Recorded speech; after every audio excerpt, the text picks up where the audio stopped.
औज़ु बिल्लाहि मिनश शैतानिर रजीम बिस्मिल्लाहिर रहमानिर रहीम व बिही नस्तईन निअमल मौला व निअमन नसीर अल्हम्दुलिल्लाहि अहलिही वस्सलातु अला अहलिहा अम्मा बाद फ़क़द क़ाल अल्लाहु लकीम फ़ी किताबिल मजीद बिस्मिल्लाहिर रहमानिर रहीम इन्नद दीना इंदल्लाहिल इस्लाम पर मोहम्मद व आले मोहम्मद सल्लल्लाहु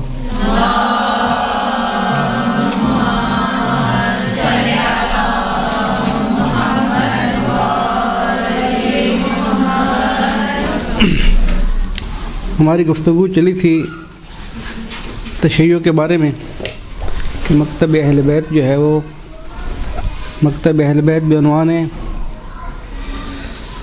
मुस्तकीम तरीक़ा शियायान इस्ना अशरिया सिंध में बरसग़ीर में कैसे पहुँचे, इसकी मुक़द्दिमाती गुफ्तगू हमने पेश की थी।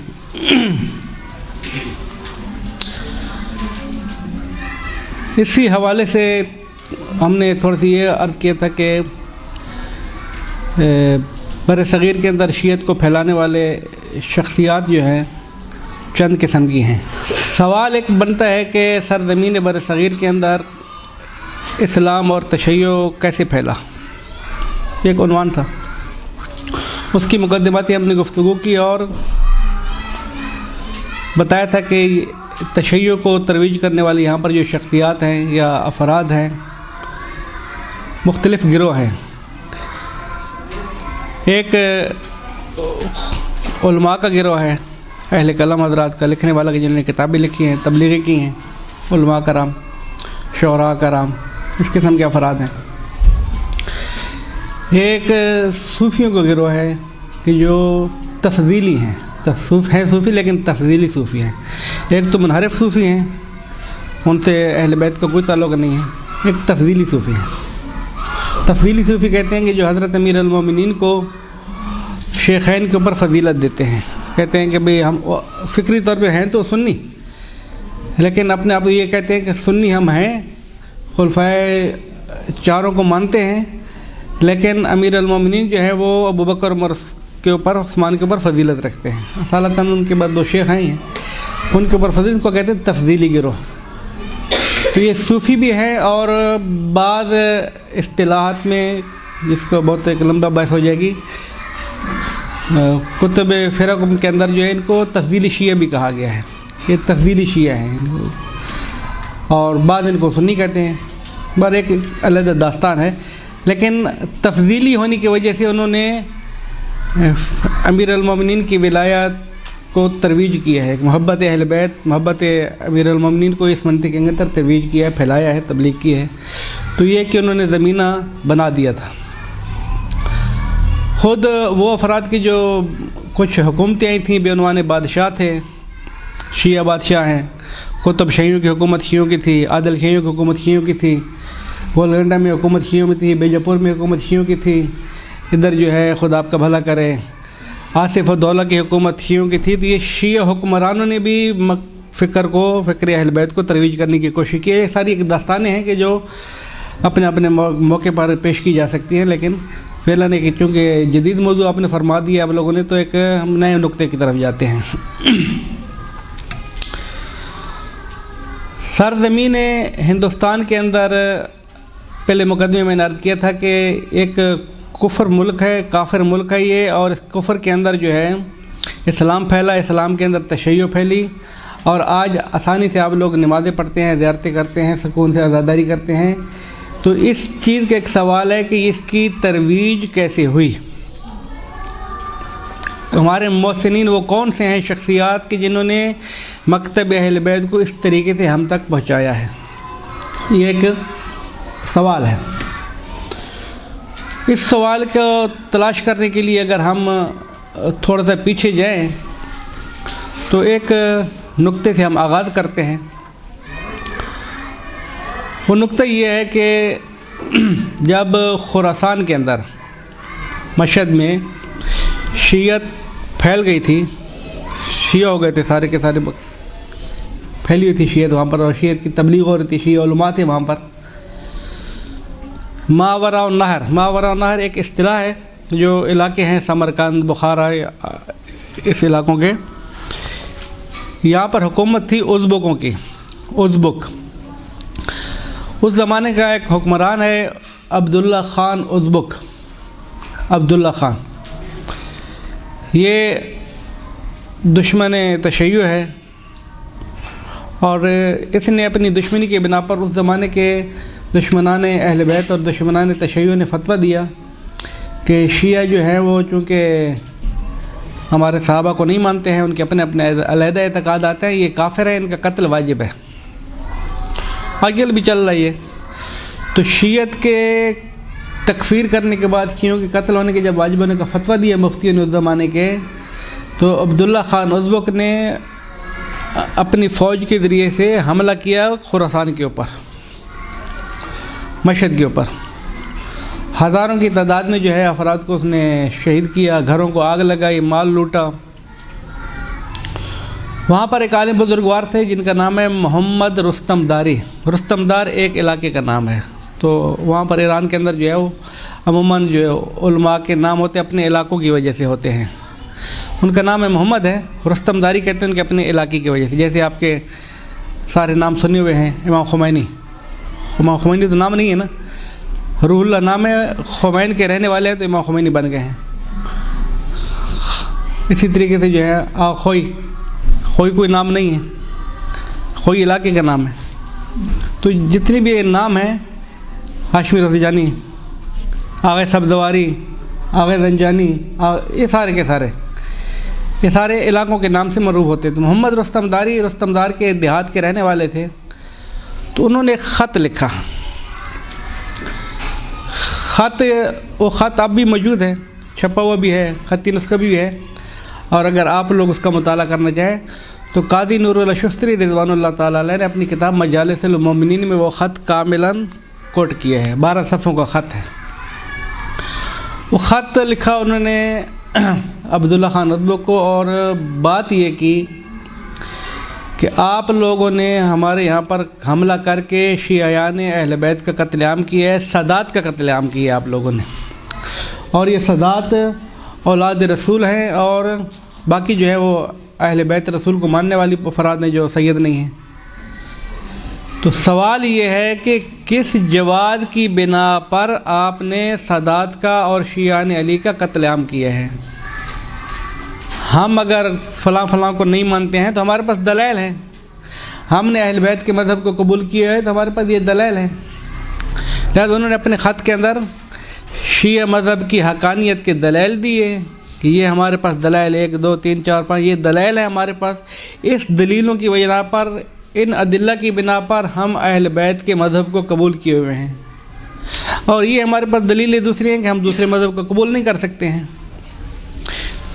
कुरान की इन आयात की रोशनी में, हदीस की इनके फरमान की रोशनी में हम अहल बैत के मज़हब को कबूल करने में मजबूर हैं अपनी इन अदिल्ले की निगाह में। लिहाजा आपका ये कत्लेआम ये ख़ुद हराम है, आप हराम फेल कर रहे हैं। और लंबा चौड़ा ख़त को 12 सफ़े का ख़त है, सारी दलीलें पेश की गई। कादी नूरुल अशुस्त्री रिज़वानुल्लाह ताला अलैह ने अपनी किताब मजालिसुल मोमिनीन में वो लिखा है कि अब्दुल्ला ख़ान उज़्बक ने जब ख़त पढ़ा तो वो ख़ुद परेशान हो गया कि अगर ये दलाइल हैं इनको शिया होने की तो फिर इनको वाक़ई किस बिना पर इनको वाजिबुल क़त्ल करार दे दिया गया।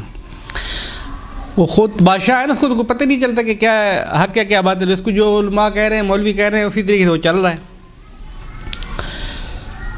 तो उसने अपने ज़माने के उन मुफ्ती को बुलाया जिन्होंने कहा था कि शिया काफिर है और उनका कत्ल वाजिब है। उसको बुलाया कि भाई ये ख़त का जवाब दो। तो अब उन्होंने ख़त का जवाब क्या देना था? जुमला यह है कि कुरानी आयात को उन्होंने मिकराद किया, कैंची किया। मिकराद यानी कैंची कर दी। कैंची के ज़रिए से ख़त, पूरे ख़त से आयात कुरानी को काट लिया कि इनको अलहदा कर दें आप, बाकी ख़त को जला दिया। कुरान को बचा लिया, नहीं जलाया। मुसलमान तो थे बिलाखिर। कुरान को जलाने के बाद, कुरान को हटाने के बाद, बाकी ख़त को जलाने के बाद अब्दुल्ला से कहा कि ये हमारा इस ख़त का जवाब है, हमारा जवाब यही है। अब्दुल्ला ने कहा ये नहीं किया, उसने कहा ये नहीं, ये कि ये ख़त भी बातिल है और वो हमारा फतवा बाकी है, इनका कत्ल वाजिब है।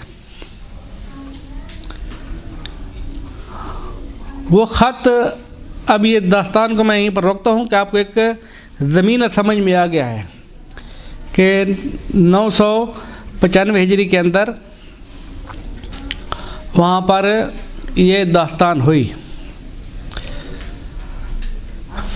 ये ख़त हिंदुस्तान आता है, यहाँ से बहस शुरू हो रही है। ये ख़त हिंदुस्तान आता है और हिंदुस्तान के अंदर शिया अफराद पेश करते हैं कि भाई आपके उलमा ने शियों के कुफ्र का फतवा तो दिया, कत्ल तो कराया, लेकिन इन 12 सफ़ों का आप लोग कोई जवाब तो नहीं दे सके। आप हमें कत्ल कर सकते जो हुकूमत आप लोगों के हाथ में है, हमारे इल्मी सवालों के जवाब दिया आप लोग। तो तारीख़ ने कोट किया है कि उनके मुबाहत करते थे शिया कि भाई देखें हमारे आपके उलमा इतने भी इल्म नहीं रखते कि इन 12 सफ़ों के जवाब देंगे, बाकी क्या हमारे दलाइल के जवाब देंगे, हमारे उलमा की किताबों के जवाब देंगे। तो ये ख़त जब पहुंचा और वहाँ के शियों ने महफ़िलों के अंदर बताना शुरू किया तो अब उनके लिए भी एक शर्मावर थी कि भाई ये मुसीबत हो गई हमारे लिए। वहाँ के एक आलिम दीन हैं, नाम आप लोगों ने सुना होगा, अहमद सरहंदी, जिनका लक़ब है मुजद्दिद अल-फ़सानी। अहमद सरहंदी है, फ़ारूकी नसब है, यानी नसब जो है वो उनके सिलसिला नसब उमर फ़ारूक तक जाता है। फ़ारूकी नसब के साथ हनफी उल मज़हब है, सूफ़ी मसलक है। उसको जब बताया कि भाई ये ख़त है और इस ख़त के लिए मुश्किल खड़ी हो रही है, हमारे उलमा ने कोई जवाब दिया नहीं है, और इस तरह जो है शियत जो है कि हर जगह महफ़िल लगाते हैं, मवाद करते हैं, हमारे ख़त का जवाब आप लोगों ने नहीं दिया है, इतनी दलाइल नहीं है और फलां जो भी हैं। उस आदमी ने सबसे पहले कोशिश की कि किसी तरीके से इस ख़त का जवाब लिखा जाए। सरज़मीन वर सग़ीर के अंदर शियत आ चुकी। शियत तो मैंने पहले जलसे में पढ़ा था कि शियत की तारीख़ तो बहुत पुरानी है, लेकिन शियत की तारीख़ के साथ साथ ये जो इल्मी माहौल पैदा हुआ था, इल्मी माहौल की ये मज़हब अहल बैत को हक़ानियत साबित करना, दूसरों के शुबहात को रद्द करना, उनके इश्कालात को रद्द करना, फिर मज़हब के दलाइल देना, ये बस ये अब शुरू हो रही है, इससे पहले नहीं थी। इससे पहले इस तरीके से इल्मी माहौल नहीं था। वरना कुतुब शाहियों की और आदिल शाहियों की तो हुकूमत थी कामिल। इससे पहले 100 साल पहले हुकूमत आ चुकी थी और शियत भी थी, आज़ादारी भी हो रही थी। अपन उसके एक अलहदा दास्तान है कि तरीक़ाकार आज़ादारी क्या था, वो एक मौजू अलहदा है। हैदराबाद दक्कन में ये सारी चीज़ें हो चुकी थी, जनूबी हिंदुस्तान के अंदर। मुजद्दिद अल-फ़सानी अहमद सरहंदी ने सन 1002 के अंदर इस ख़त का जवाब लिखा। उस ख़त का जो जवाब लिखा तो उसका नाम रखा उसने रद्द रवाफ़िज़। रवाफ़िज़ शियों को कहते हैं, राफ़ज़ी। रवाफ़िज़ के रे वाव फ़ेज़ वाद, रवाफ़िज़। रवाफ़िज़ का मतलब क्या, उन लोगों की इस्तिलाह के अंदर कि इन्होंने छोड़ दिया है, हमारे दूसरे अल्फाज में खुलफा को छोड़ दिया है, हक़ को छोड़ दिया, जो उनकी इस्तिलाह है, ये राफ़ज़ी हो गए हैं। उसने रिसाले का नाम रखा रद्द रवाफ़िज़। रद्द रवाफ़िज़ के अंदर जो उसने बहस की है, ये बहस की है इसी को मुकदमे के तौर पे जो मैंने अभी आपको सामने पेश किया है, ये मुकदमा उन्होंने लिखा जिन्होंने अभी छापे हैं इनके रद्द रवाफ़िज़ को। और फिर ये इल्मी गुफ्तगू चलने के लिए अब ये वो ज़माना है कि जहाँ पर कादी नूरुल्लाह शुस्त्री रिज़वानुल्लाह ताला अलैह, जिसको आप लोग शहीद सालिस के नाम से याद करते हैं, वो भी वहाँ पर पहुँच चुके हैं। शियत की बढ़ती हुई तबलीग को रोकने के लिए सवाए के मोरका इब्न हजर मक्की भी वहाँ पर तर्जुमा हो चुकी है। ये उसी ज़माने में ये ज़माना है। इब्न रोज़बहान ने एक किताब लिखी थी इब्तालुल बातिल, अल्लामा हिली की किताब के जवाब में, ये भी इसी ज़माने में वहाँ पर पहुँच चुकी है। अब ये ऐसी सदी आई है, 10वीं सदी के इंतहा, 11वीं सदी की इब्तिदा है। ये 10वीं सदी के अवाखिर और 11वीं सदी के अवाइल, ये ऐसा माहौल है कि जहाँ पर पै दर पै शियों के ऊपर इल्मी हमलात हो रहे हैं, इल्मी रद्द हो रहे हैं। सवाए मोहर का भी आ गई तर्जमे के साथ। सवाए मोहर का इब्न हजर मक्की की किताब जो शियों के ख़िलाफ़ है, उर्दू में भी है, फ़ारसी में भी है, अरबी में भी है। मीर मखदूम शरीफ़ी एक साहब से उन्होंने एक शियों के ख़िलाफ़ किताब लिखी थी, वो भी वहाँ पर पहुँच गई। फ़ज़ल इब्न रोज़ बहान ने किताब लिखी इब्तालुल बातिल अला महल्ली के रद में, वो भी वहाँ पर पहुँच गई। अब इल्मी तौर पर उनके पास मवाद ज़्यादा था, हमारे पास उलमा भी उस ज़माने में कम थे हिंदुस्तान के अंदर, और सपोर्टर भी कम थे कि जो रद्द कर दें शुबहात को। इल्मी तौर पे जो हमारे पास आया था उस ज़माने में सही मानों में अपने मकतब के तर्जुमानी के लिए, बाकी जितना मवाद था वो बुज़ुर्गों का वो सारा अरबी के अंदर है। बर सग़ीर की ज़बान फ़ारसी है, अरबी समझ नहीं रही आवाम, फ़ारसी में इतना डेटा है नहीं। तो अब जो है यहाँ के उलमा ने भी काम करना शुरू किया, कुछ फ़ारसी के अंदर कुछ अरबी के अंदर, अपने इल्मी माहौल के।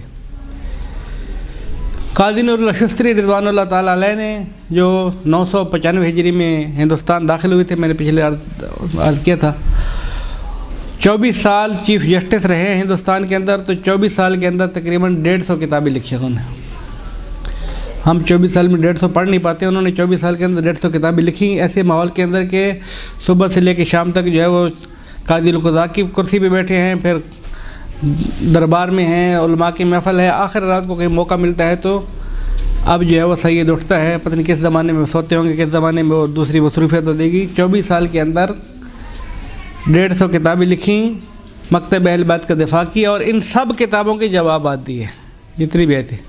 सवाए मोहर का भी जवाब दिया, फ़ज़ल इब्न रोज़ बहान का भी जवाब दिया, मीर मखदूम शरीफ़ी की किताब का भी जवाब दिया। सारे एक ही आदमी जो हर तरफ से दिफा कर रहे हैं, और इधर से इल्मी दिफा कर रहा है, उधर से उनका जो दिफा था काज़ी नूरुल अशुस्त्री का वो ये था कि उन्होंने पहले दिन ये तय किया था अकबर के साथ कि मैं कोई भी फतवा देने में मजबूर नहीं होगा कि मैं किसी एक मतलब के मुताबिक दूँ।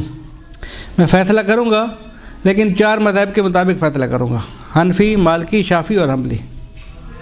लेकिन अगर आप मुझे मजबूर करते हैं कि मैं हनफी मज़हब के मुताबिक फ़ैसला करूं, फिर मैं काज़ी क़ुज़ात नहीं बनता, चीफ़ जस्टिस मैं नहीं बनूँगा। तो अकबर ने कहा कि आपको आज़ादी है, इन 4 मज़हब से बाहर आप नहीं जाना। अच्छा, ये वो ज़माना है कि मुजद्दिद अल-फ़सानी ने अपनी किताब इसी रद्द रवाफ़िद के मुक़दमे में लिखा है कि यहाँ का जितना भी माहौल है, ये मुजद्दिद अल-फ़सानी के जुमले हैं, यहाँ हिंदुस्तान का जितना भी माहौल है, यहाँ पर सब के सब हनफी मज़हब हैं, शाफ़ी और हम्बली मज़हब ढूंढने से भी नहीं मिलते, यानी मालिकी तो है ही नहीं, मालिकी तो है ही नहीं, शाफ़ी और हम्बली ढूंढने से भी नहीं मिलते हैं, सारे के सारे हनफी मज़हब हैं। और कोई भी एक बिदत गुजार मज़हब यहाँ पर मौजूद नहीं है, इल्ला ये कि चंद रवाफ़िद यहाँ पर इकट्ठे हो गए हैं। रवाफ़िद यानी शिया उनकी निगाह में बिदत गुजार हैं। इसके अलावा जो भी मज़हब गुजार हैं, मज़हब जदीद हैं, वो सारे के सारे बिदत गुजार मज़हब हैं। यानी क्या, मुजद्दिद अल-फ़सानी ने एक बात की सराहत कर दी है, इसको थोड़ा सा तवज्जो कीजिएगा नुक्ते की तरफ। मुजद्दिद अल-फ़सानी एक वाहिद आदमी है कर्न 10वीं सदी हिजरी का, उसके बाद शाह वलीउल्लाह ऐसा है, लेकिन एक दूसरी तरफ हम चले जाएंगे। मुजद्दिद अल-फ़सानी वो आदमी है कि जिसको बर सग़ीर के अंदर बरेलवी, देवबंदी के अंदर हयाती और ममाती, बरेलवी के अपने फ़िरके, सल्फ़ी, गैर मुक़ल्लिद, वहाबी, सारे के सारे एहतराम की निगाह से एक जैसा देखते हैं।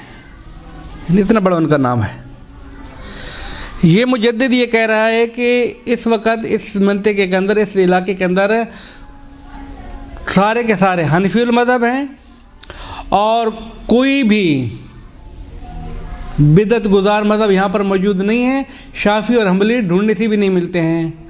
चंद रवाफ़िद हैं यहाँ पर, अब चंद रवाफ़िद यानी वो शिया हैं चंद, बाकी सारे जो मज़हब भी आएगा बिदत गुजार आएगा। लेकिन अब आप देखें कि यहाँ पर ख़ुद सरज़मीन बर सग़ीर के अंदर हैं तो सारे के सारे हनफी, फ़िक़ी एतबार पे सारे के सारे हनफी हैं जो मुक़ल्लिद कहलाते हैं अपने आप को। लेकिन उनके अंदर कितने फ़िरके हैं, बरेलवी का अलहदा है, बरेलवी की अपनी शाखें अलहदा हैं, फिर देवबंदियों के लहदा है, देवबंदी के आपस में इतना तादाद और इतना झगड़ा है। ममाती देवबंदी, हयाती देवबंदी एक दूसरे के कुफर और जिंदाकियत के ऊपर किताबें लिख रहे हैं। ये तो मुक़ल्लिदीन का एक गिरोह था, लेकिन जो जिनको मुजद्दिद अल-फ़सानी कह रहे थे कि कोई एक भी बिदअत गुज़ार नहीं है, अब तो इनके बिदअत गुज़ार बहुत पैदा हो गए हैं। सल्फ़ी एक अलहदा गिरोह है, वहाबी एक अलहदा गिरोह है, गैर मुक़ल्लिदीन इतने इस वक़्त सरज़मीन बर सग़ीर के अंदर इनके आपस में 25 के करीब फ़िरके फ़आल हैं। इतना इख्तिलाफ आ चुका है। दास्तानें इनको फ़िरक़ों मज़हब की जो गलत दास्तानें। तो उस ज़माने में कादी नूर अल-शुस्तरी ने ये दिफ़ा किया इल्मी तौर पर। इसी किताब की शरह लिखी, मुजद्दिद अल-फ़सानी की इस किताब की शरह लिखी किसने? शाह वलीउल्लाह ने। मस्जिद देलवी के वालिद शाह वलीउल्लाह एक बहुत बड़ा नाम है। शरह रद्द रवाफ़िद जो मुजद्दिद ने लिखा था। अब ये बीच के जो ज़माने हैं, शीयत के ऊपर इतने मज़ालिम और इतनी मुसीबतें आईं, इतना सख्त कंट्रोल किया गया कि सही मानों में इन 1-1.5-2 साल के अंदर शीयत की इल्मी परवानियत कोई सामने नहीं आई है। कादी साहब के बाद 12वीं सदी के आखिर तक की कोई इल्मी माहौल बहुत ज़्यादा है सही, लेकिन बहुत ज़्यादा इल्मी माहौल नहीं हमारे पास। इल्मी माहौल आता कब है हमारे पास? बहुत डट के फ़आल हो के 13वीं सदी हिजरी की इब्तिदा है। 13वीं सदी हिजरी की इब्तिदा है। सन 1200 हिजरी यानी 1201 शुरू हो जाएगी तो 13वीं सदी की शुरू हो जाएगी ना। सन 1200 हिजरी की रजब की 13 तारीख़, 13 रजब अमीर अल-मोमिनीन के यौम विलादत के दिन इत्तेफाक ऐसा हुआ कि जुमा था। 1200 हिजरी रजब, 13 रजब को जुमा है। सरज़मीन, इसको तवज्जो कीजिएगा, जिसकी मैंने में पहले नुक्ता अर्ज़ किया था कि आप लोग अभी सुकून से आज़ादारी भी कर रहे हैं और मजलिस भी पढ़ रहे हैं और मातम भी हो रहे हैं और नमाज़ी भी हो रही हैं।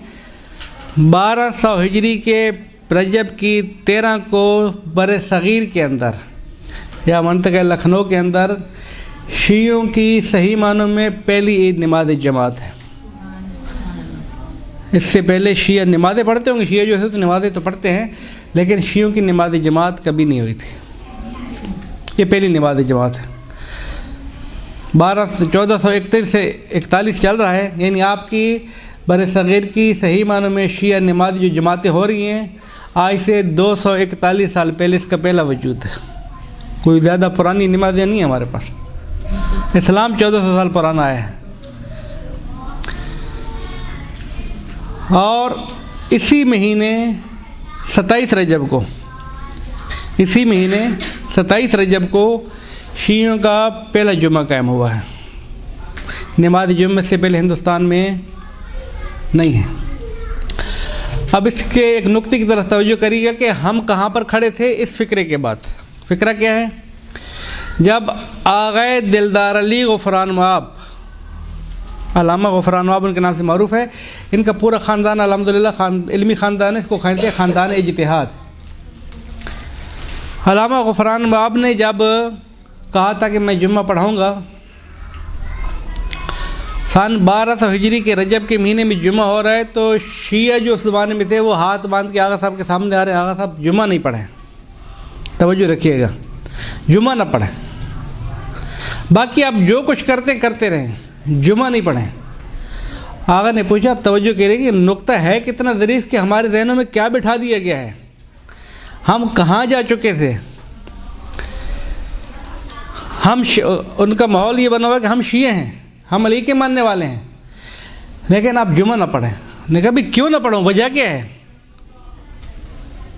तो उनका जवाब ये था कि अगर आपने जुम्मा पढ़ाया तो लोग हमें कहेंगे हम सुन्नी हो गए हैं। यानी क्या मतलब? यानी आपके मज़हब में ये फ़रहंग बन चुकी थी कि जुम्मा पढ़ना, जमातें पढ़ना, नमाज़ें पढ़ना, या ये फ़िक्र भी उनकी बात है। हमारा यानी इस शीयत के कामों से कोई ताल्लुक़ ही नहीं है। आज से 240 साल पहले आपको ये फ़िक्र मिली है, वरना तो आपकी फ़िक्र यानी आपसे मुराद शिया मज़हब की फ़िक्र तो ये थी कि नमाज नहीं पढ़नी जमात के साथ, जुमा नहीं पढ़नी जमात के, वरना हम सुन्नी हो जाएंगे। या फ़िक्र ये कि सुन्नी हो जाएंगे, जमात कौन कराएगा? फ़िक्र ये कि सुन्नी हो जाएंगे, जुमा कौन पढ़ाएगा? इस फ़िक्र को तब्दील किया है ख़ानदान इज्तिहाद के इस बुज़ुर्गवार ने, अल्लामा सैयद दिलदार अली ग़फ़रान माब ने। ये पहला फ़र्द है। इनके शागिर्द हैं, फिर उनकी दास्तानें हैं। अल्लामा सैयद दिलदार अली ग़फ़रान माब ने, मैं यहाँ पर थोड़ा सा रुक के थोड़ा सा बताना चाहता हूँ आगा के बारे में, ताकि पता चले कि कौन शख्सियत थी, क्या क्या कारनामे अंजाम दिए हैं। वहाँ पर जुम्मा जब शुरू हुआ, जुम्मे के तशवीक दिलाने वाले दो आदमी थे। मुल्ला मोहम्मद अली फैदाबादी बहुत बड़ी शख्सियत थी, और अकबर अली चिश्ती मादूदी। वो अकबर जो था वो तो सूफ़ी था, चिश्ती है, मादूदी चिश्ती है, लेकिन मुहब्बे अहले बैत है। इधर से आगा दिलदार अली फैज़ाबादी ने जब ख़त लिखा आसिफ उद्दौला को, आसिफ उद्दौला का वज़ीर आज़म कौन है? हसन रज़ा ख़ान। हसन रज़ा ख़ान को कहा कि भाई जब सैयद दिलदार अली जैसी शख्सियत आपके पास है तो आप लोग क्यों नहीं जुम्मा पढ़वाते? जुम्मा की इतनी फजीलतें हैं। तो आसिफ उद्दौला ने कहा कि ठीक है, अगर सैयद दिलदार अली पढ़ाएंगे जुम्मा तो हम कोई इतराज़ नहीं करेंगे। बहरहाल एक दास्तान उन्होंने कहा, शियों के लिए मुश्किल ईजाद हो रही थी कि अगर जुम्मा हो गया तो हम सुन्नी हो जाएंगे, लोग कहेंगे हम सुन्नी हैं। आगे दिलदार अली ग़फ़रान माब ने कहा कि जब मैं खुतबा दूंगा तो फिर खुतबा तो मैं अपनी मर्ज़ी का दूंगा। यानी क्या मतलब? हक़ बयान होगा। यहाँ पर जब हक़ बयान होगा तो उस वक़्त तो अमीर अल-मोमिनीन का फरमान है, अल हक़्क़ु मुर्रुन, हक़ कड़वा होता है, कहीं पर भी बयान होता है मुश्किल ईजाद करता है। हम फ़िक्री तौर पर जो है वो अपने आप को कहते हैं अली के मानने वाले, लेकिन अली को सुनते हैं, अली की सुनना नहीं चाहते हैं। उस मुश्किल यहाँ पर होती है कि अली की जब सुनेंगे तो हक़ बातें होंगी, जब हक़ बातें होंगी तो फिर काम ख़राब होना शुरू हो जाएगा। अल्लामा दिलदार अली ग़फ़रान माब ने जब खुतबा देना शुरू किया तो अल्लामा साहब क़िबला ग़फ़रान माब ने जो मौक़िफ़ इख्तियार किए थे, चंद मौक़िफ़ थे, जिनमें से एक मौक़िफ़ एक था कि उस ज़माने में जितनी भी सूफ़ी हैं, सूफ़ियों का रगड़ा कटना है, सूफ़ियों को तबाह करना है। इन्होंने काम ख़राब करके रखा हुआ है, बातिल मज़हब को लेकर आ गए हैं और शीयत के अंदर आहिस्ता आहिस्ता तरवीज कर रहे हैं वलाइन के मोहब्बत अहल बैत की। जबकि मैंने कहा कि तफ़ज़ीली उन्वान से इन्होंने खिदमत भी की है, लेकिन तफ़ज़ीली उन्वान से खिदमत करने का मकसद ये नहीं था कि शिया कौम को भी वो अपना मुरीद बना लें। शिया कौम मुरीद बन चुकी थी, अब वो सुन्नी है, देवबंदी है, क्या कहते हैं, देवबंदी नहीं थे, हनफी है, जो भी उसका मसलक है, लेकिन चूँकि पीर है, मुर्शिद है, आगा है, तो अब वो सूफियत के लिबास में सारे के सारे झुके हुए हैं। उसमें शिया भी झुके हुए हैं तो सुन्नी भी झुके हुए हैं। यहाँ तो कोई हमारे पास तमीज़ नहीं होती ना कि भाई ये सुन्नी है, ये शिया है, बस पीर है हमारा।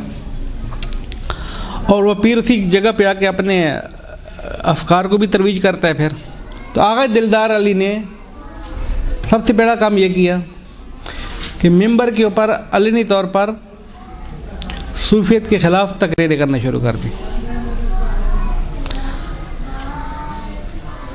दूसरा जो उन्होंने काम किया, अखबारी फ़िक्र के ख़िलाफ़ काम करना शुरू किया। वो एक फ़िक्र है जो शियों के अंदर राज थी, सब दास्तानें हैं। जो भांग और शराब पीते थे उनके ख़िलाफ़ तो खुल के बातें करते थे, और सूफियों के ऊपर मिंबर से तबर्रा कराते थे।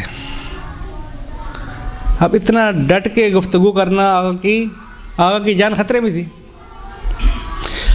नौबत यहाँ तक पहुँच चुकी थी कि जो अफराद अल्लामा दिलदार अली की दर्स में जाते थे, बाद अफराद ने लिखा है कि आगा के तालिब इल्म जब आगा के पास पढ़ने जाते थे तो इब्तदाई माहौल के अंदर ऐसा माहौल बना दिया था सूफियों ने कि छुप छुप के जाते थे। अगर सूफी ने देख लिया तो हमें मारेंगे, तुम दिलदार साहब के पास पढ़ने जा रहे हो। लेकिन आगा साहब ने अपने मौक़िफ़ से अकब नशीनी नहीं की, डट गए हैं। 3 साल के माहौल के बाद माहौल ये होता कि जब सूफ़ियों की जब महफ़िल इस्तेमाल लगती थी ना, तो वो छुप छुप के जाते थे कि दिलदार साहब का कोई शागिर्द ना देख ले हमें। बिल्कुल माहौल बरक्स आ गया था। ये किरदार था ये। अब उन्होंने सूफ़ियों ने उठाया उनको, हसन रज़ा ख़ान को। हसन रज़ा ख़ान भी फ़िक्री तौर पर उनका मुरीद था, अगरचे शिया है, वज़ीर आज़म है, मस्जिद भी उसी ने बना के दी है, आगा को रखा भी आसिफ़-उद-दौला और रज़ा ख़ान, हसन रज़ा ख़ान ने है। अब ये आगा उनकी जान को आ गए हैं, अब उन्हीं के ख़िलाफ़ तकरीरें कर रहे हैं। तो अकबर चिश्ती ने हसन रज़ा ख़ान से कहा कि भाई ये आपने किस मौलवी को रख दिया है, ये मिंबर के ऊपर आपके ऊपर लानते करता है, आपने खुद रखा है और आपके ऊपर लानते करता है, ये क्या तरीक़ाकार है। हसन रज़ा ख़ान ने मुलाकात की, वज़ीर आज़म है, वज़ीर आज़म ने मुलाकात की आगा दिलदार साहब के साथ और कहा कि क़िबला पता चला कि आप हमारे ऊपर लानते करते हैं। आगा ने कहा आपको रिपोर्ट मिली है, गलत मिली है। मैं हर उस आदमी के ऊपर लानत करता हूँ कि जिसका रास्ता अहल बैत के रास्ते के ख़िलाफ़ है। सूफ़ी हज़रात मेरी निगाह में अहल बैत के रास्ते से हटे हुए हैं, इसलिए मेरी निगाह में ये मलून है। अगर आप उनके मुरीद हैं और आपका रास्ता वही है तो आप इस लपेट में आ गए। मैंने आपका नाम लेके कभी लानत नहीं की है, हम तो कुल्लियात के ऊपर लानत कर रहे हैं और ये मौक़िफ़ है मेरा, ये मैं इसको नहीं हटूँगा। अब वो परेशान हो गए, मैं अगर मुलाकात करता तो शायद कहते नहीं आगा साहब गलती हो गई और ऐसा नहीं होगी। जैसा हमारा मेम्बरियों का माहौल होता है कि हमारे सुनने क्या चाहते हैं वो पढ़ना है हमने, हकीकत क्या होती है वो तो बयान नहीं होती है। बानी क्या सुनना चाहते हैं, मेम्बरी लोग क्या सुनना चाहते हैं वो हमने पेश करना होता है।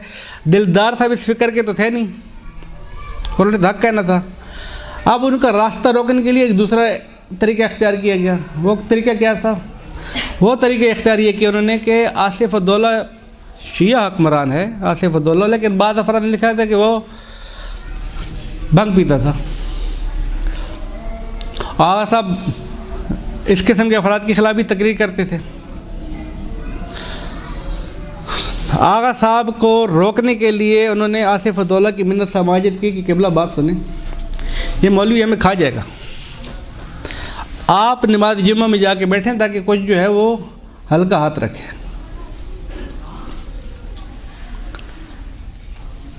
आसिफ़-उद-दौला जुम्मा पढ़ने के लिए आ गए। क़िबला साहब मिंबर पे पीछे मजमे बैठे, मिंबर की तरफ चले तो किसी ने कहा कि आगा आज जो है हाथ ऐसा रखना है। क्यों भाई? क़िबला साहब आए हुए हैं, हमारे आसिफ़-उद-दौला साहब आए हैं, बादशाह साहब आए हुए हैं और आपके मौजू के मुताबिक जो है वो तो है भंगी, आप इस मौजू के ख़िलाफ़ तकरीरें करते हैं, अगर उनके मिजाज के ख़िलाफ़ हो गया ना तो काम गड़बड़ शुरू हो जाएगा।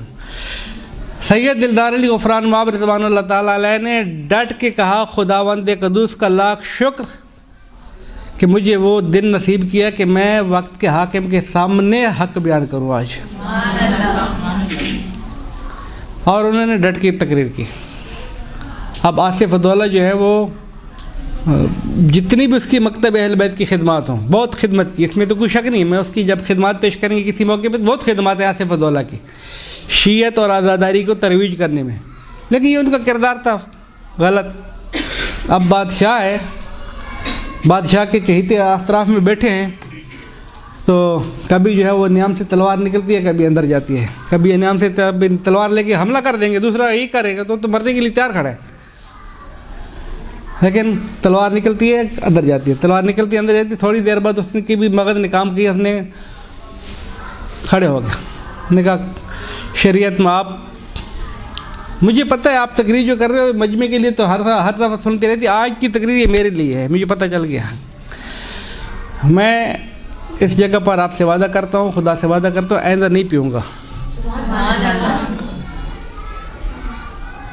अब ये हक़ बयान करने का तासीर थी, बादशाह ने ऐलान कर दिया कि नहीं पीना है आप। फिर उसने पिया, ये नहीं पिया, अलग दास्तान। लेकिन अर्ज़ करने का मकसद क्या था कि जब तक इस किस्म के उलमा और मराजे और शख्सियात मैदान में नहीं उतरी थी। शीयत आप लोगों की बिल्कुल मजहूल थी। शीयत की तारीख़ कोई हमारे सामने निखरी हुई नहीं थी इस मंतके के अंदर। आज हम इधर बैठे और आपके मजालिस के अंदर मेंबर बनाए जाते हैं। सैयद दिलदार अली के सबसे पहले बेटे, सबसे बड़े बेटे अल्लामा सैयद मोहम्मद सुल्तानुल उलमा, जिनकी वफ़ात 1281 हिजरी में है, 84 हिजरी में है, वो पहला शख्स है जिन्होंने आज़ादारी के लिए इस किस्म के मेंबर वगैरह बना के मजलिस पढ़ी, वरना इस तरीके से मजलिस का माहौल भी नहीं होता था इस खित्ते के अंदर। मैंने अर्ज़ किया कि ये ख़ानदान इज्तिहाद है जिसकी इल्मी खिदमत बहुत है। हज़ारों के करीब इस पूरे ख़ानदान की किताबें हैं। इनके शागिर्द हैं। आगा दिलदार अली की अगर अज़मत को समझना चाहते हैं तो बहुत सारी किताबें आगा की, बहुत सारे शागिर्द हैं। सिर्फ मैं दो चीज़ों का जिक्र करूँगा इशारे के तौर पर। क़िबला ग़फ़रान माब की एक किताब है,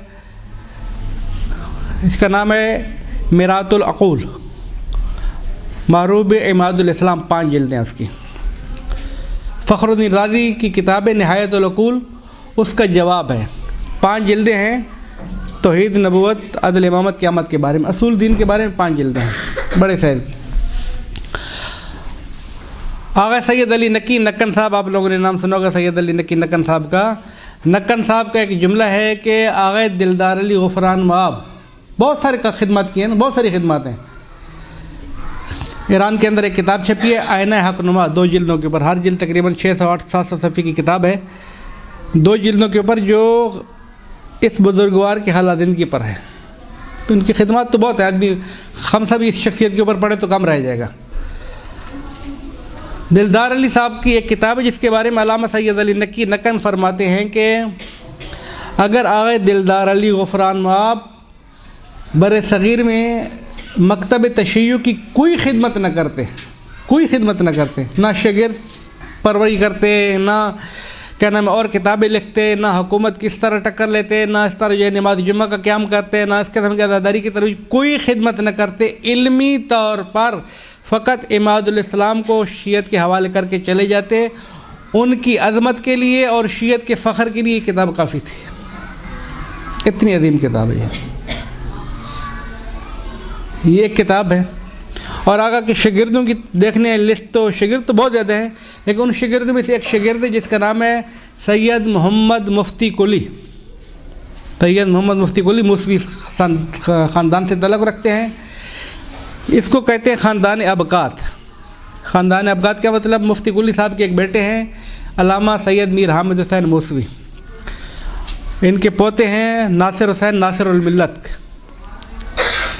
अल्लामा मीर हामिद साहब ने एक किताब लिखी है जिसका नाम है अबकातुल अनवार। अब ये अबकातुल अनवार क्यों लिखी गई एक अलहदा मौजू है, लेकिन बर सग़ीर के अंदर एक किताब लिखी गई थी शियों के ख़िलाफ़ जिसका नाम है तोहफ़ा इस्ना अशरिया। तोहफ़ा इस्ना अशरिया ये किसने लिखी थी? शाह वलीउल्लाह के बेटे अब्दुल अज़ीज़ देलवी ने।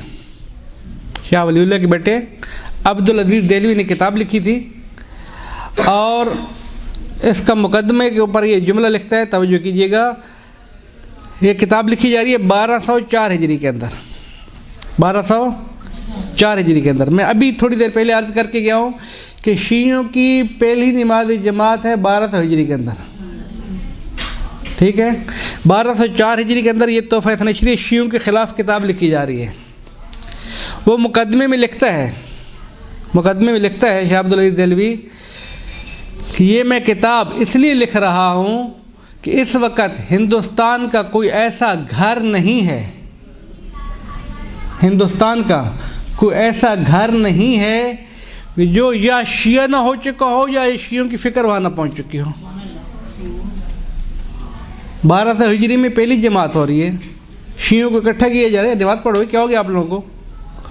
1204 हिजरी में दुश्मन की गवाही ये है कि हिंदुस्तान का कोई ऐसा घर नहीं है या शिया ना हो चुका हो या शियों की फ़िक्र वहाँ पर न पहुँच चुकी। ये किया किसने है? खुद ब खुद। उस वक्त तो ये नेटवर्क भी नहीं थे। आज के आप लोगों के दर्स हैं पूरी दुनिया में फैल जाते हैं। कौन कर रहा था? गाड़ियाँ भी नहीं थी, पैदल जाना पड़ते थे। ये खिदमात इन बुज़ुर्गों की। इनके एक शागिर्द हैं अल्लामा मुफ्ती मोहम्मद कुली, उनके बेटे हैं। खुद आगा मुफ्ती कुली की तो खिदमात बहुत है, मैं एक जुमले की तरफ जो लेकर आना चाहता हूँ वो ये कि उनके एक बेटे हैं अल्लामा मीर हामिद हुसैन मूसवी रिज़वानुल्लाह ताला अलैह, जिनकी वफ़ात है 1306 हिजरी।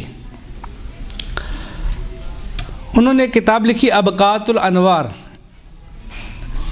तोहफ़ा इस्नाशिरिया के 12 अबवाब हैं। 12 बाब, हर बाब एक अलग-अलग मौजू के ऊपर है। 7वां बाब तोहफ़ा इस्नाशिरिया का इमामत से मरबूत है। 60 सफ़ों पर बहस मुश्तमिल है कि शिया हज़रात अमीर अल-मोमिनीन की इमामत को साबित करने के लिए ये दलाइल लेकर आते हैं। उस दलाइल आयात कुरान ये लेकर आते हैं, हदीसें ये लेकर आते हैं, अक़ली दलाइल ये लेते हैं। इन 3 दलीलों से, अक़ल से, कुरान से और सुन्नत से साबित करते हैं कि अली हमारे खलीफा बिला फ़स्ल है, अली हमारे इमाम हैं।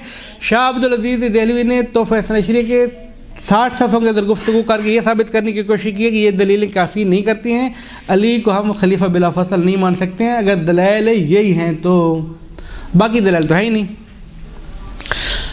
अल्लामा मीर हामिद 60 सफ़े याद रखिएगा, 60 सफ़े की बहस है। और अल्लामा मीर हामिद हुसैन ने अमीर अल मोमिनीन की इमामत को साबित करने के लिए, विलायत को साबित करने के लिए इन 60 सफ़ों का जवाब दिया है 30 जिल्दों में। 60 सफ़ों के जवाब 30 जिल्दों में, और हर जिल्द जो है वो 500 सफ़े, 600 सफ़े, 800 सफ़े की किताब। कहते हैं ना कि अब तो हम अपना दिफा नहीं कर रहे कि मौलवियों के विलायत और अली से क्या वास्ता होता है। ये विलायत का दिफा करने वाले ये लोग हैं, ये मौलवी हैं। हमें पता क्या कि उन लोगों की खिदमत ही क्या की है। उस बुजुर्गवार ने तो 30 जिल्दें लिख कर मकतब अहल बैत के तर्जमानी करके अली की विलायत को साबित किया। लेकिन इस कौम की जुर्रत को सलाम करें ना आपकी, या तंबली को सलाम करें कि जिन्होंने 150 साल के अंदर अभी तक एक दफ़ा छाप नहीं सकी किताब पूरी। लिखने वाला तो लिख गया, छापना किसका काम है। इस किताब के बारे में जो जुमला मैं याद करने जा रहा था, इस किताब के बारे में इमाम खुमैनी रिज़वानुल्लाह ताला अलैह फरमाते हैं अपनी किताब कश्फुल असरार के अंदर के मीर हामिद हुसैन मूसवी की ये किताब अबकातुल अनवार मज़हब अहल बैत के लिए हुज्जत कुबरा है। हुज्जत कुबरा है, मुहकम दलील है। मुझे इत्तला मिली है, इमाम फरमाते हैं मुझे इत्तला मिली है कि दुश्मन इन किताबों की नाबूदी के लिए अपने बिल्कुल कमर संभाल के आ चुका है कि किसी तरीके से इन किताबों को हम नाबूद कर लें, ख़रीद के, ढूंढ के, निकाल के, सब कुछ करके आग लगा दें, आतश लगा दें, नाबूद कर दें। ऐ शियो बेदार हो जाओ, इन किताबों की हिफाजत करो, इनको मार्केट में लेकर आओ, पेश करो, ताकि हम दुश्मन अपने मकसद में कामयाब ना हो सके।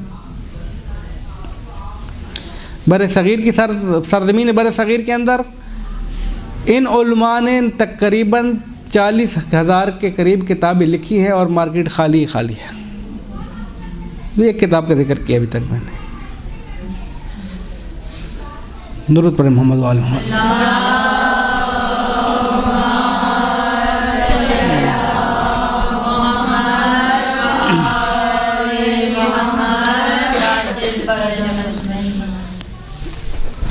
मीर हामिद हुसैन रिज़वानुल्लाह ताला अलैह के बेटे हैं नासिर हुसैन,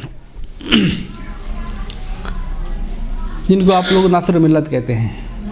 नासिर मिल्लत आपके, यानी हम जो इस वक्त जो इधर नस्ल जदीद है, हमारे आबा अजदाद के मुआसिर हैं, क्योंकि उनकी वफ़ात जो है वो 1940 हिजरी की है। तो सब ने नाम सुना हुआ है, हिंदुस्तान के मर्ज तकलीद है। ये एक ख़ानदान है, बरसग़ीर के अंदर कुछ ख़ानदान है, इल्मी ख़ानदान है कि जिन्होंने मकतब की तर्जुमानी की है। और ये सारे के सारे ख़ानदान बिला वास्ता या बावास्ता इसी दिलदार अली के शागिर्द हैं। यानी आपको अगर इस तरीके से हम पेश कर दें, इस वक्त सरज़मीन पाकिस्तान के अंदर, इस वक्त सरज़मीन पाकिस्तान के अंदर तकरीबन 500-600 के करीब मदरसे हैं और 10-15 हज़ार के करीब तालिब इल्म हैं। कुल तालिब इल्मों की जो ख़ारिज में है, दाखिल में है, सब कुछ की तादाद मिला के तो 15,000 तालिब इल्म है, 20,000, बहुत इससे ज़्यादा नहीं है। या पूरे बर सग़ीर के अंदर जब से 200 साल के अंदर शियत आ रही है, जितने उलमा आए हैं, 5000 मुक़्तदिर अहले कलम जा चुके हैं। ये उलमा की पार्टी जितनी भी है बिल वास्ता या बिला वास्ता किसी न किसी तरीके से दिलदार साहब के शागिर्द है हिंदुस्तान की सरजमीन के अंदर। एक दास्तान है किस तरीके से उन्होंने शागिर्दी परवरी की। दिलदार साहब के 5 बेटे हैं। अल्लामा सैयद गुफरान बाप के 5 बेटे हैं। पहले का नाम है मोहम्मद, दूसरे का नाम है अली, तीसरे का नाम है क्या होना चाहिए हसन, चौथे का नाम है मेहदी, 5वें का नाम है हुसैन। तरतीब तो ख़राब हो गई। मोहम्मद, अली, हसन, मेहदी, हुसैन। जब हज़रत के गुफरान माब के चौथे फरजंद मुतवल्लिद हुए तो उसका नाम मेहदी रखा। तो गुफरान माब रज़वानुल्लाह ताला अलैह को ख्वाब में सैयदुश्शहदा की ज़ियारत होती है और सैयदुश्शहदा ने ख्वाब में मुलाकात के दौरान या बशारत के दौरान फरमाया कि भाई आपने तरतीब क्यों ख़राब कर दी। क्या तरतीब दी? मोहम्मद, अली, हसन, तो हुसैन आना चाहिए था। आप फट से आखिर तक पहुंच गए हैं। मेहदी का आप लेकर आए, तरतीब क्यों ख़राब की है दूसरे अल्फाज के अंदर। तो आगे ने फरमाया कि भाई मेरा अब जो है मैं तकरीबन बुढ़ापे के नज़दीक आ चुका हूँ, तो मैं ये सोच रहा था कि मेरा आखिरी फरजंद है, तो इसलिए मैंने अव्वल नाम मोहम्मद आखिर मोहम्मद को एक दफ़ा यकजा कर दिए है। तो इमाम ने फरमाया नहीं, खुदावंद क़ुद्दूस तो ये एक फरजंद और भी देगा अभी, और उसका नाम आपने मेरे नाम पे रखना है जिन्होंने मेरे मकतब की तरवीज करनी है। तो सरज़मीन बरसग़ीर के अंदर आग़ा दिलदार अली के सबसे छोटे बेटे हुसैन हैं और इसकी खिदमत इस ख़ानदान में अपने वालिद के बाद सबसे ज़्यादा है, सबसे ज़्यादा खिदमत है। अगर आप इनकी खिदमत का इल्मी माहौल से देखना चाहें तो एक तो खैर दास्तान इल्मी माहौल की अलग है, लेकिन ख़ारजी माहौल में आप उसकी देखना चाहें दास्तान तो हज़रत अबुल फ़ज़ल अब्बास की जो रोज़े की दीवारों की तामीर है ये आगा ने करवाई है। हज़रत मुस्लिम इब्ने उरवा और हज़रत हानी और मुस्लिम इब्ने अकील हज़रत मुख्तार के रोज़ों की तामीर आगा ने करवाई है। उस ज़माने में शियत के ऊपर कहत पड़ गया था, नजफ़ वालों के ऊपर पानी नहीं था, तो आगा ने हुकूमतों से कह के ख़ुद अपने पास कुछ इधर उधर जमा जोड़ करके करबला से नजफ़ तक की नहर खुदवाई थी कि वहाँ की शियों तक पानी पहुँच जाना चाहिए। क़िबला हुसैन जिनका नाम है सैयदुल उलमा के नाम से इनको पुकारा जाता है, सैयदुल उलमा हुसैन सैयदुल उलमा की खिदमत के और इल्म के बारे में अगर आप देखना चाहें तो इनकी इल्मी खिदमत इतनी ज़्यादा हैं कि नजफ़ के एक बहुत बड़े मुजतहिद गुज़रे हैं जिनका नाम आप लोगों ने बार बार सुना होगा, जिनका नाम है मोहम्मद हसन नजफ़ी, जिनको किताब का नाम है जवाहिरुल कलाम, उनको कहते हैं साहिब जवाहिर। उनकी आगे के साथ ख़त व किताबत है। जवाहिरुल कलाम एक फ़िकी किताब है। आप लोगों के सामने तौज़ील मसाइल पढ़ी होती है ना, तौज़ील मसाइल उस मर्ज तकलीद की पूरी अब्बास का ज़िंदगी की खुलासा होता है कि भाई ये मैंने समझा है और मुख्तसर सा दीन आप लोगों के हाथ में ये है, मेरे फतावा ये हैं। बाकी बहसें जो होती हैं इज्तिहादी वो अलहदा होती हैं। साहिब जवाहिरुल कलाम यानी मोहम्मद हसन नजफ़ी साहब की किताब जवाहिरुल कलाम इसी तरीके से उनकी तौज़ील मसाइल है, लेकिन इस्तिदलाल के साथ 44 जिल्दों के अंदर 44 जिल्दें हैं और फ़िक़्ह इस्तिदलाली है। साहिब जवाहिर रिज़वानुल्लाह ताला अलैह की इस किताब के बारे में इमाम ख़ुमैनी फरमाते हैं कि मुझे फ़िक़्ह जवाहिरी जैसी शख्सियत चाहिए, इस किस्म का अफराद चाहिए। ये कौन शख्स है जो अपने ज़माने का फ़कीर तरीन इंसान है, गरीब तरीन इंसान है। शहीद मुतहरी रिज़वानुल्लाह ताला अलैह ने फरमाया अपनी किताब के अंदर कि जवाहिरुल कलाम के अंदर बाकी हो सकता है लिखने वाले जो हैं वो रिया कर रहे हों, सब कुछ कर रहे हों, मुमकिन है कि मेरी किताब ये होगी फ़लाँ होगी तो, लेकिन जवाहिरुल कलाम के बारे में कहा जा सकता है कि बग़ैर रिया की लिखी गई है। क्यों लिखी गई है बग़ैर रिया की? इसलिए कि जवाहिरुल कलाम जब लिख रहे थे हज़रत साहब क़िबला मोहम्मद हसन नजफ़ी साहब रिज़वानुल्लाह ताला अलैह, तो आगा साहब के पास चूँकि पैसे नहीं थे किताबें लेने के लिए, तो जो मुताला करते थे मगज़ में था, अपनी ज़ाती डायरी तैयार की थी फ़िक़्ही मसाइल को पेश करने के लिए। वो 44 जिल्दें बन गई हैं। अगर वो लिखने बैठे तो क्या हो जाता? 44 जिल्दें कहाँ पे लिखी थी? इस एक नुक्ते को देख के मेरे ख्याल वक्फे का टाइम हो गया आप लोगों का। इस 44 जिल्दों की जब तहरीर हो रही थी, लिख रहे थे, तो उनका 28 साल का जवान बेटा फौत हो गया। रात के वक्त लिख रहे थे, रात के वक्त जवान बेटा फौत हो गया है। तो अब उनके जहन में आया कि अगर मैं घर वालों को जगाता हूँ कि बच्चा हमारा फौत हो गया है, तो घर वाले तो उठेंगे और रोना पीटना शुरू कर देंगे। जो मैं लिख रहा हूँ इसके अंदर तो रुकावट आ जाएगी। जो अगर मैं नहीं उठाता हूँ तो सारी रात जो है जनाज़ा इसी तरह पड़ा रहेगा। तो अब शेख बुजुर्गवार के जहन का फ़ैसला ये हुआ कि मैं घर वालों को नहीं उठाऊँगा, वरना काला बाकर और काला सादिक के दरमियान उनकी रोने की आवाज़ें मेरे लिए रुकावट होंगी। मैं उनके सराहने बैठ जाता हूँ, ये इसी को हदिया कर देता हूँ। इतनी जुर्रत वाली शख्सियत कहाँ से लेकर आएंगे आप? ये तख़य्युलाती बातें हैं आजकल हमारे लिए। जवान बेटा मर जाए और मैं इसलिए घर वालों को नहीं उठा रहा हूँ कि मेरे काला सादिक और काला बाकर के दरमियान रुकावट होगी उनके रोने के बाद, मेरे बेटे की जनाजा पड़ा रहे। इसी तरीके से ये एक वाक़या इनका है। बिल्कुल ही इसी तरीके से एक वाक़या जो है वो आगे मिर्ज़ा जवाद तबरेज़ी मरकी का है कि जो इमाम ख़ुमैनी के उस्ताद थे।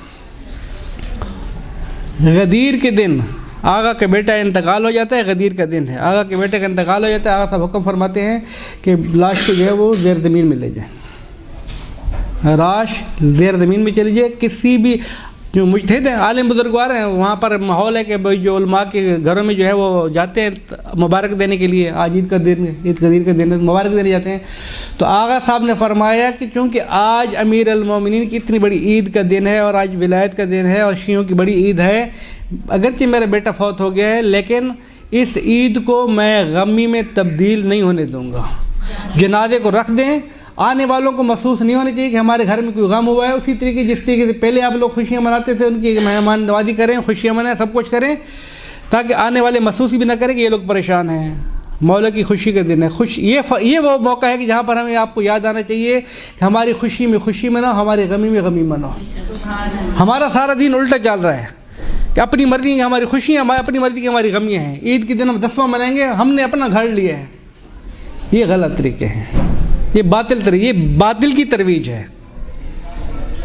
हक़ की तरवीज ये नहीं जो उन्होंने कहा वो करना है हमने। आज ईद गदीर है, जब आखिरी टाइम हुआ और आखिरी लोग आए मिलने के लिए, तो उन्होंने कहा कि अब लोग ग़ुरूब होने वाला है, इसके बाद मुमकिन है कि कोई अफराद शायद ना हो। तो अगर आप लोगों के पास वक्त हो तो थोड़ा सा बैठ जाइएगा। मेरा बच्चा फौत हो गया, जनाजा बहल लेकर आ करते हैं, गुस्ल कफन देकर उसको दफनाने चलते हैं। ये मेरे ख़्याल में इस किस्म के वाक़यात आजकल हमें सुनने में तो मिल सकते हैं, लेकिन हम सोच नहीं सकते उनकी तसव्वुराती ज़िंदगी के ऊपर। पर मोहम्मद व आले मोहम्मद सल्लल्लाहु अलैहि वसल्लम।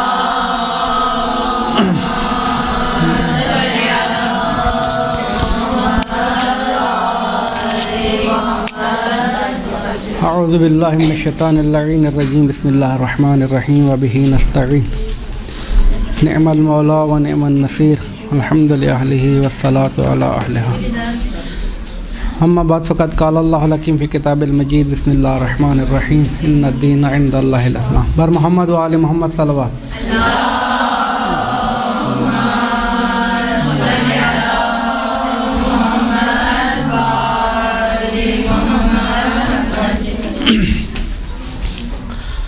बर सग़ीर के अंदर शीयत के तबलीग करने वाली शख्सियात, उनके खिदमात की हमारा मौजू है। हमने अर्ज़ किया था कि बर सग़ीर के अंदर शीयत की जो तबलीग की गई है, या तो तफज़ीली हज़रात ने की है, अहल बैत की। असालतन तबलीग जो है शीयत की 2 तरीक़ों से है। इसको आप थोड़ा सा समझ जाएंगे तो बात जो मैं अर्ज़ कर रहा था वो शायद वाज़ेह हो जाएगी। 2 तरीके से कैसे है? एक तरीका है शीयत का कि जो बेनवाने विलायत अहल बैत, मोहब्बत अहल बैत, यानी शिया को इस माने में हम कबूल करें कि ये आशिक अहल बैत हैं, मुहिब अहल बैत हैं, ये शिया हैं। एक विलायत अहल बैत की तरवीज है, मोहब्बत अहल बैत की तरवीज है, और एक है मारिफ अहल बैत की तरवीज, फ़िक़्ह अहल बैत की तरवीज, एतक़ादात अहल बैत की तरवीज, असूल दीन की जो अहल बैत ने बताएं उनकी तरवीज, फ़िक़्ह जो हलाल और हराम अहल बैत ने बताया उसकी तरवीज। ये है फ़िक्री और इल्मी तरवीज। मैंने पहले जुमले में अर्ज़ किया था इन इतवार वालों को जो पिछला दर्स था कि इन दो फ़िक्रों को तरवीज करने के लिए, मोहब्बत को तरवीज करने के लिए और इल्म को तरवीज करने के लिए शख्सियात ने अलग-अलग किरदार अदा किए हैं, जिनके अंदर बादशाह भी आए थे। मैंने अर्ज़ किया था कि बादशाहों ने भी तबलीग की है, फ़ौज ने भी तबलीग की है, तफज़ीलियों ने भी तबलीग की है, सूफियों ने भी तबलीग की है और उलमा ने भी तबलीग की है। लेकिन मोहब्बत वाली तबलीग भी वो सारे अफराद आएंगे, फ़ौज भी आएगी, बादशाह भी आएंगे, तफज़ीली भी आएंगे, सूफ़ी भी आएंगे, मोहब्बत के उन्वान से अहल बैत की मोहब्बत को पेश करने वाले। लेकिन अहल बैत के फ़िक्र को पेश करने वाले, अहल बैत के फ़रामीन को बताने वाले, अहल बैत की सीरत को पेश करने वाले, अहल बैत के बताए हुए असूल दीन और अहल बैत के बताए हुए फ़ुरूदीन को पेश करने वाले फ़कत उलमा है। ये उनका ना फ़ौज का काम है, ना बादशाहों का काम है, ना सूफियों का काम है, ना तफज़ीलियों का काम है, ना किसी और का काम है। लिहाजा ये जो पंजाब की सरजमीन में बाद औक़ात सिंध के अंदर ये पेश किया जाता है कि शीयत की तवीज में ज़्यादातर सूफियों का किरदार रहा है, ये एक शुबह है जो पेश किया जाता है, या ना इल्मी है या अदम इत्तलात की वजह से है कि सूफियों का किरदार ज़्यादा रहा है शीयत की तरवीज करने में। तो उसके एतबार से मैंने ये जो तक़सीम की है ना, वो ये है कि सूफियों का किरदार शीयत की तरवीज करने में, फ़िक्री शिया को, इल्मी शिया को पेश करने में ज़ीरो का किरदार भी नहीं है। एक होता है ना, कुछ ना कुछ तो है ना, कुछ भी नहीं। इन सूफियों का किरदार वो भी तफसीली सूफियों का कि जो अहल बैत को मानते थे, उनका किरदार है कि जो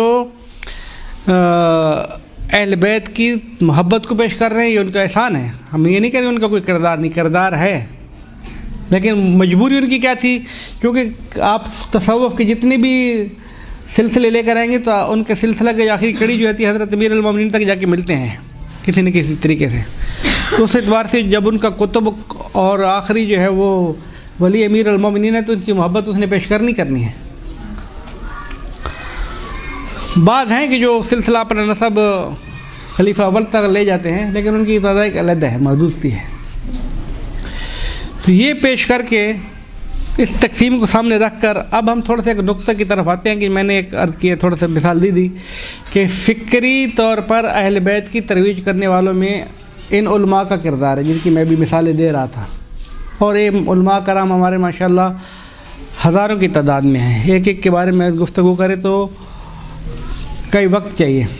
मैं पिछले दरसों में मैंने अर्ज़ किया था, एक किताब है मतल अनवार, आगे सदरुल हसन मतल मुर्तज़ा हुसैन सदरुल फादिल की, उसके अंदर 900 के करीब उलमा के हालात ज़िंदगी हैं।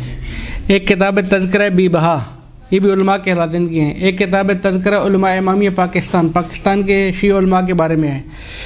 एक किताब है खुर्शीद खावर आगे सईद अख्तर साहब की, ये भी उलमा के हालात ज़िंदगी के बारे में। तो उलमा के हालात ज़िंदगी के बारे छोटी मोटी किताबें हैं, उसको आप पढ़ेंगे तो आपको बहुत सारे वाक़यात नज़र आएंगे, उनकी खिदमत भी हैं। फिर एक जुमले की तरफ मैं ले जाना चाहता हूँ कि जो फ़ेलन हमारे मौजूद से ताल्लुक़ रखता भी है और नहीं भी रखता, वो कुछ शुबहात है। वो क्या है? मिसाल के तौर पर सरज़मीन बरसग़ीर के अंदर एक शख्सियत है जिनका नाम है दाचा गंज बख्श, नाम सुना होगा आप लोगों ने। दाता गंज बख्श जो है वो लाहौर के हैं, दफन है। दाता गंज बख्श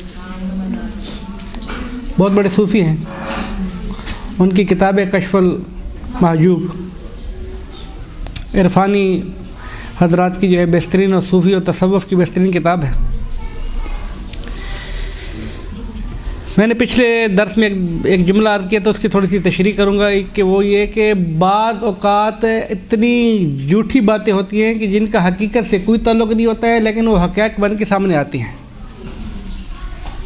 वरना हकीकत से उनका कोई दूर दूर तक ताल्लुक़ नहीं होता है और हक़ाइक़ बन के पेश आते हैं। और यही चीज़ें आहिस्ता आहिस्ता जो है वो अक़ीदा बन जाती हैं, मज़हब का हिस्सा बन जाती हैं, फिर उनके ख़िलाफ़ बोलना जो एक मुश्किल हो जाती है। तो आज जो मैं नुक्ता लेके आ रहा हूँ वो ये है कि कुछ वाक़यात हैं कि जो यहाँ पर टच हैं। वो क्या हैं? दाता गंज बख्श के बारे में एक मनफी सोच है गलत सोच। मैं दाता गंज बख्श की तारीफ़ नहीं कर रहा हूँ, थोड़ा सा तवज्जो रखिएगा कि ऐसा ना हो कि वो कहेंगे अजमल सब तारीफ़ें कर रहे थे, तारीफ़ नहीं कर रहा हूँ। दाता गंज बख्श के बारे में एक गलत सोच है शियों के अंदर। वो क्या है? वो ये कि बाद अफराद, अभी आप लोगों को पता नहीं, आप लोगों की इतला भी है ही नहीं, बल्कि हमारे सिंध और पंजाब के बाद अफराद की ये पेश करते हैं कि जो दाता गंज बख्श के मुखालिफ हैं, कि ये हजरत जो है वो बीबी पाक दामना के जासूस बन के आए थे। ये बात किसी ने सुनी हुई है? 2 आदमी सुने। यानी इसका मतलब है कि ये बात है ना सुनी हुई। अब मैंने कहा कि कुछ ऐसी बातें होती हैं कि जो हकीकत से बिल्कुल ख़िलाफ़ होती हैं, लेकिन इतना झूठ पेश किया जाता है कि वो हकीकत बन जाती है। अब ये बात कि जो इन बुज़ुर्गों ने सुनी हुई है, आप लोगों ने जो हाथ खड़े करके बैठे थे कि भाई सुनी हुई है, फ़िक्र तरवीज हुई है ना। अब मैं अभी ये कहूँ कि भाई ये बिल्कुल ही बातिल फ़िक्र है, तो दलील तो लानी पड़ेगी। ऐसे कहने से तो बातिल नहीं हो जाएगी।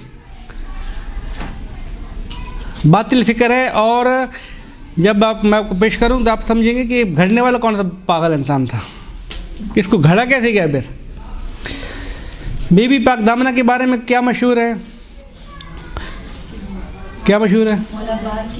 हज़रत अब्बास की हबशीरा हैं और लाहौर में दफन है। 61 हिजरी में यहाँ पर आई हैं। ये ख़ुद बातिल है नज़रिया अपनी जगह पर, लेकिन इसको रोक के हम ये कहते हैं कि अगर उस बातिल नज़रिए को मानते हैं दाता गंज बख्श वाले को, तो बीबी पाक दामना अगर हज़रत अबुल फज़ल अब्बास की हबशीरा हैं, 61 हिजरी के करबला के वाक़े के बाद यहाँ पर दफन हुई हैं, तो दाता गंज बख्श तो 5वीं सदी हिजरी में मुतवल्लिद हो रहा है। 400 साल के बाद वो जासूस बन कैसे गया?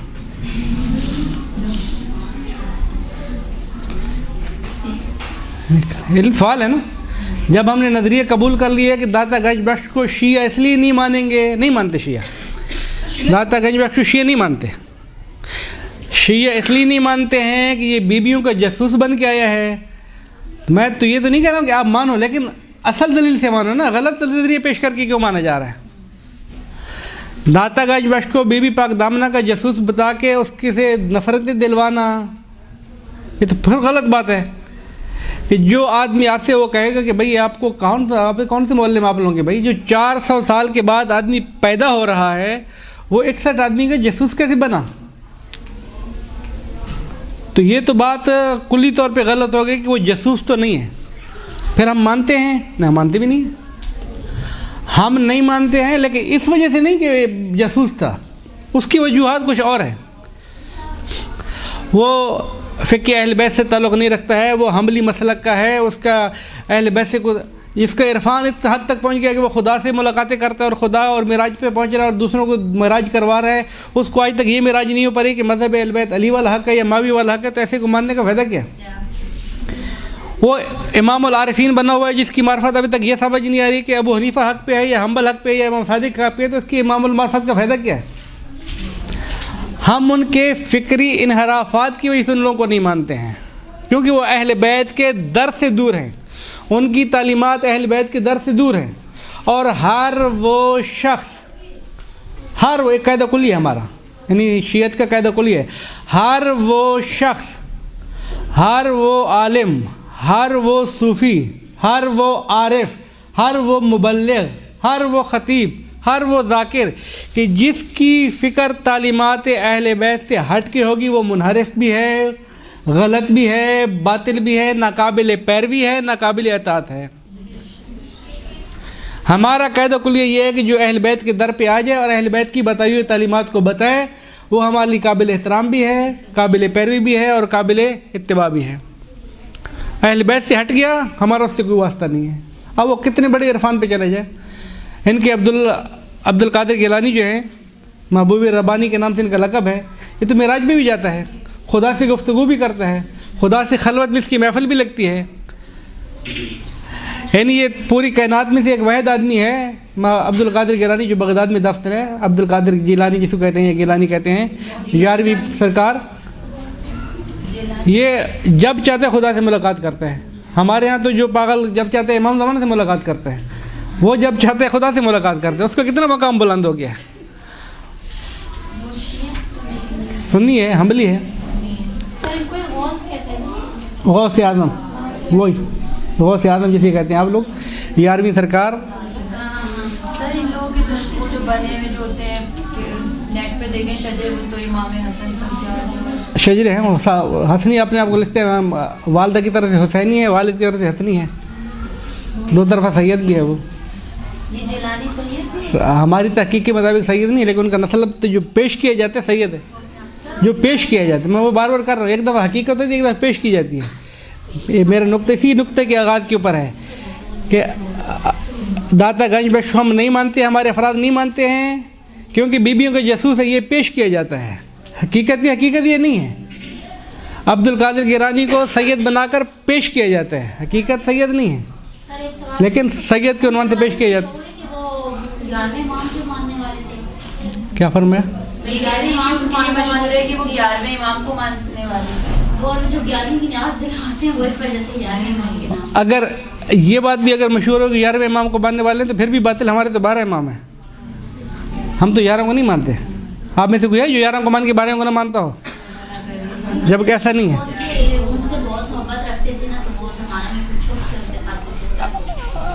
अब्दुल कादिर गिलानी के बारे में जो दास्तानें हैं, उनके बारे में जो किताबें लिखी गई हैं, वो फ़िक्री, एक अजीब सी बात तो अजीब सी है कि फ़िक्री तौर पर वो हम्बली है।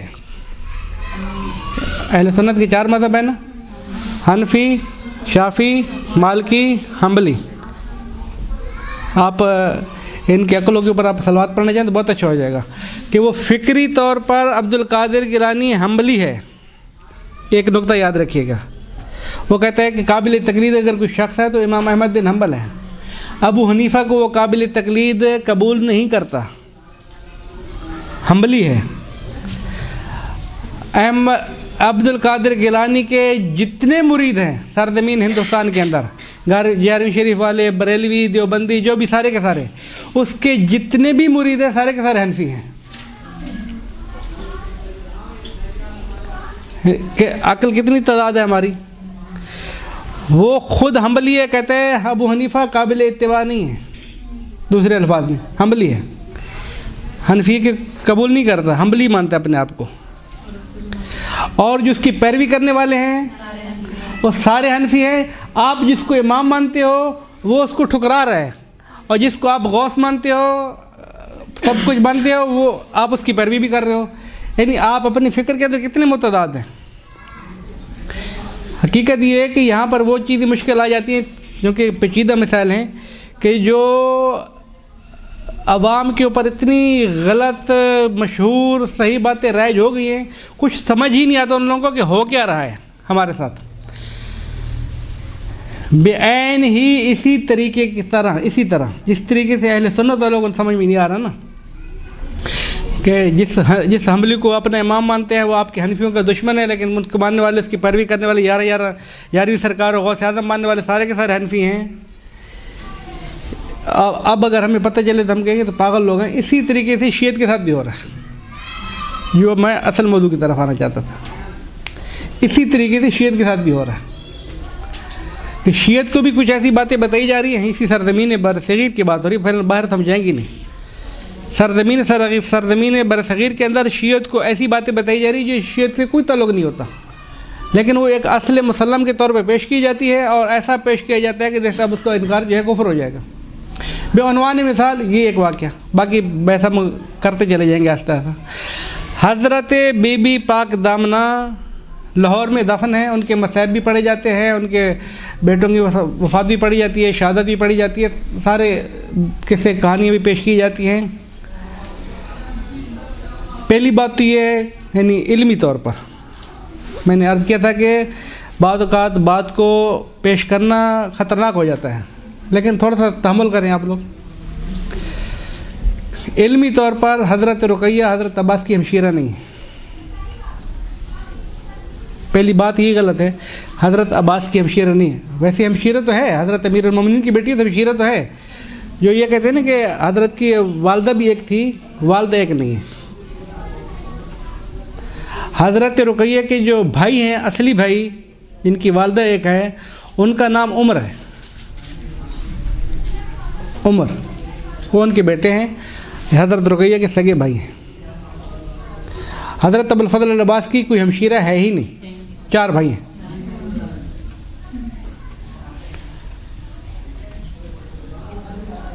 हज़रत उमर जो हैं अमीरुल मोमिनीन के सबसे छोटे बेटे हैं, आखिरी बेटे हैं, सबसे छोटे बेटे।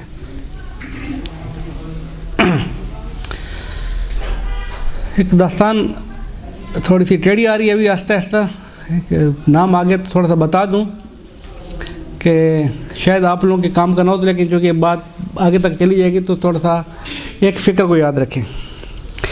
कभी भी हसब, नसब, मकाम, पोस्ट इंसान की मरूबियत के लिए किफ़ायत नहीं करता। कि आप कहेंगे इतना बड़ा उसका हसब नसब है तो कैसे गलत हो सकता है? ऐसा हो सकता है। उसकी ज़िंदा मिसालें हमारे सामने है, कुरान की दी। हज़रत नूह का सगा बेटा है, वालिद की इत्तबा नहीं कर रहा है। इससे और आगे चले जाएं तो कायनात के अंदर 4 फ़र्द हैं, हज़रत हवा, हज़रत आदम, हाबील और काबील। 5वां फ़र्द तो कायनात के अंदर है भी नहीं, तो भाई भाई का कातिल हो गया है।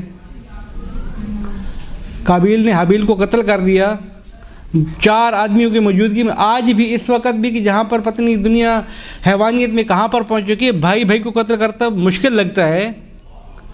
तो उस ज़माने में कि जिसकी कोई नमूना मिसाल भी पेश नहीं की जा सकती कि भाई किसी को देखा होगा तो कत्ल किया होगा, माहौल ने ख़राब किया होगा। माहौल भी तो कोई नहीं है वहाँ पर, अम्मा और अब्बा ने तो नहीं कहा होगा कि भाई को काट दो।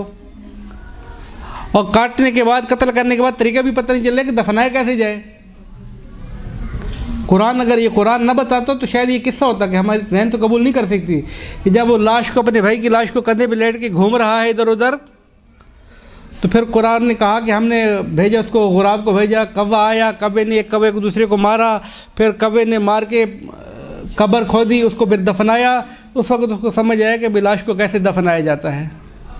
इंसान अगर पस्ती में चले जाए तो यहाँ तक पहुँच जाता है कि कौवे जैसी अदना तरीन परिंदा, हैवान इंसान का मुरब्बी बन के आ रहा है, इंसान का उस्ताद बन के आ रहा है।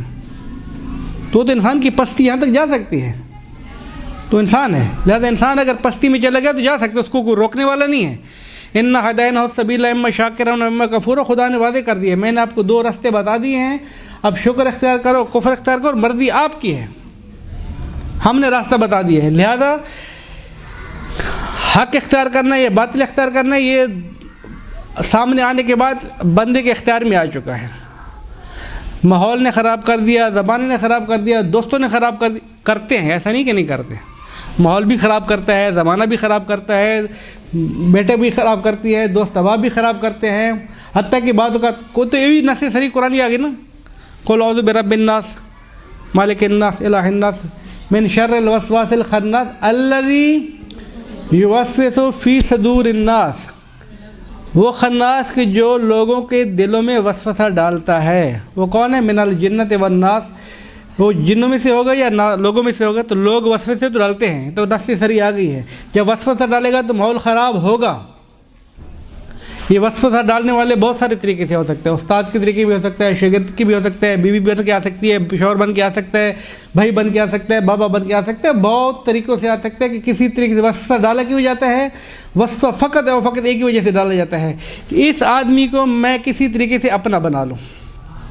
वसवसा डालने से लिया जाता है कि मेरी इत्तबा में आ जाए, मेरे मकासद को पूरा करे, मेरी पैरवी करे, मेरा हम ख्याल हो जाए, मेरा हम फ़िक्र हो जाए, उस रास्ते से हटाया जाए। जो रास्ते बहुत सारी चीज़ें होती हैं, तो वसवसे इसलिए डाले जाते हैं। अब सवाल ये है कि एक तो वसवसा डालने वाले डालते हैं, माहौल ख़राब करते हैं। काबील को किसने वसवसा डाला है? शैतान ने। माहौल ने तो ख़राब नहीं किया फिर उसको।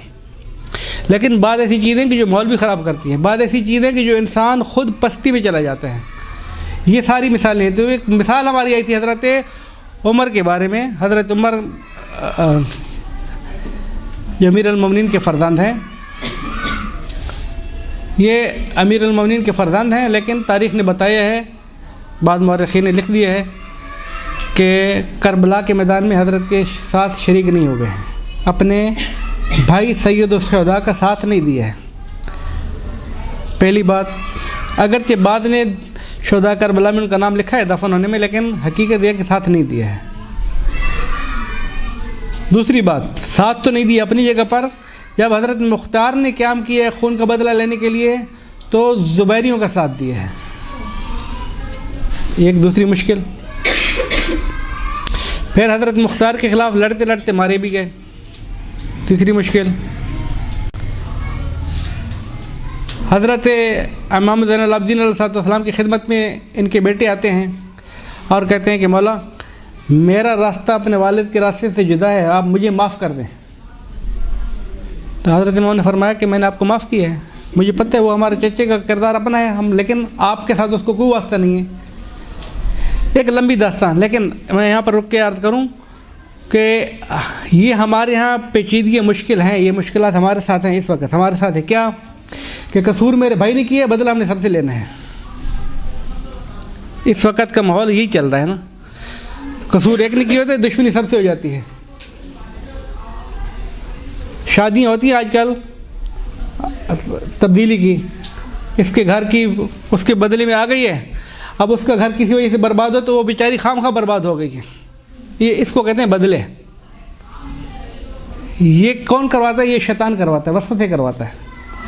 सैयद साजिदीन से आके इमाम के बेटे आके फरमाते हैं कि अर्ज़ करते हैं कि मौला मेरे वालिद का ये किरदार था, मैं माज़रत चाहता हूँ, मेरा वो रास्ता नहीं है। इमाम ने फरमाया कि मैंने आपको माफ़ किया, आपका साथ आपके वालिद का कोई ताल्लुक़ नहीं है, आपका किरदार आप पता है, आप हमारे मोती हैं, आप हमारे मानने वाले, हमारे रास्ते को इख्तियार किया हुआ है। तो लेकिन उसका दिल मुतमिन नहीं हो रहा था। तो इमाम ने उसी महफ़िल के अंदर कहा कि मुझे समझ रहा हूँ कि शायद आप मेरी बातों से इत्मीनान में नहीं आ रहे हैं, तो आपको ये सबूत देने के लिए कि मैं आपसे राज़ी हूँ, आपका रास्ता आपके वालिद का नहीं है, मैं आपसे राज़ी हूँ। उसी महफ़िल में अपनी बेटी खतीजा का निकाह कर दिया कि तुम मेरे दामाद बन जाओ, अब तो राज़ी हो। शादी तो हमने मुश्किल बना रखी है ना, जब तक ये नहीं होगा तो वो नहीं होगी, शादी नहीं, शादी भी हो गई बेटे बेटे। ये क्या किरदार बता रहे हैं? बता रहे हैं कि एक का गुनाह दूसरे के सर पे न डाला जाए। और मैं क्या बताना चाहता हूँ इस पैगाम के साथ कि निस्बत को देख के जो है इंसान को मरगूब नहीं होना चाहिए। अब इससे बड़ी निस्बत आप कहाँ से ढूंढ के लेंगे कि जो इमाम का बेटा है, इमाम का भाई है, इमाम का चचा है और रास्ता अलग तलाश कर रहा है। या वो वाक़या जो मैंने अगर सुना दिया तो आप लोगों को सुना, क्योंकि पहली दफ़ा आए हैं। हज़रत अब्दुल्ला शाह गाज़ी, जिसकी मैंने मिसाल पेश की थी पिछली दफ़ा तफसीलत के साथ, हज़रत अब्दुल्ला शाह गाज़ी सिंध में क्यों आए थे? हज़रत अब्दुल्ला शाह गाज़ी सिंध में इसलिए आए थे कि वहाँ पर मदीना में जब बनी उमैया की हुकूमत को ख़त्म करने के लिए बनी अब्बास ने क़याम किया था, तवज्जो रखिएगा, जब बनी उमैया की हुकूमत को ख़त्म करने के लिए बनी अब्बास ने क़याम किया था तो सबसे पहले क़याम करने से पहले सबसे पहले एक महफ़िल लगाई थी, एक प्रोग्राम किया था, एक नशिस्त की थी। महफ़िल से मुराद जलसा होता है, जलसा किया था जिसके अंदर चंद अफराद थे, उनमें से सफ़ा और मंसूर, ये दो भाई, सफ़ा बड़ा भाई है, मंसूर उसका छोटा भाई है, ये दो अब्बासी, हज़रत इमाम जाफ़र अलैहिस्सलाम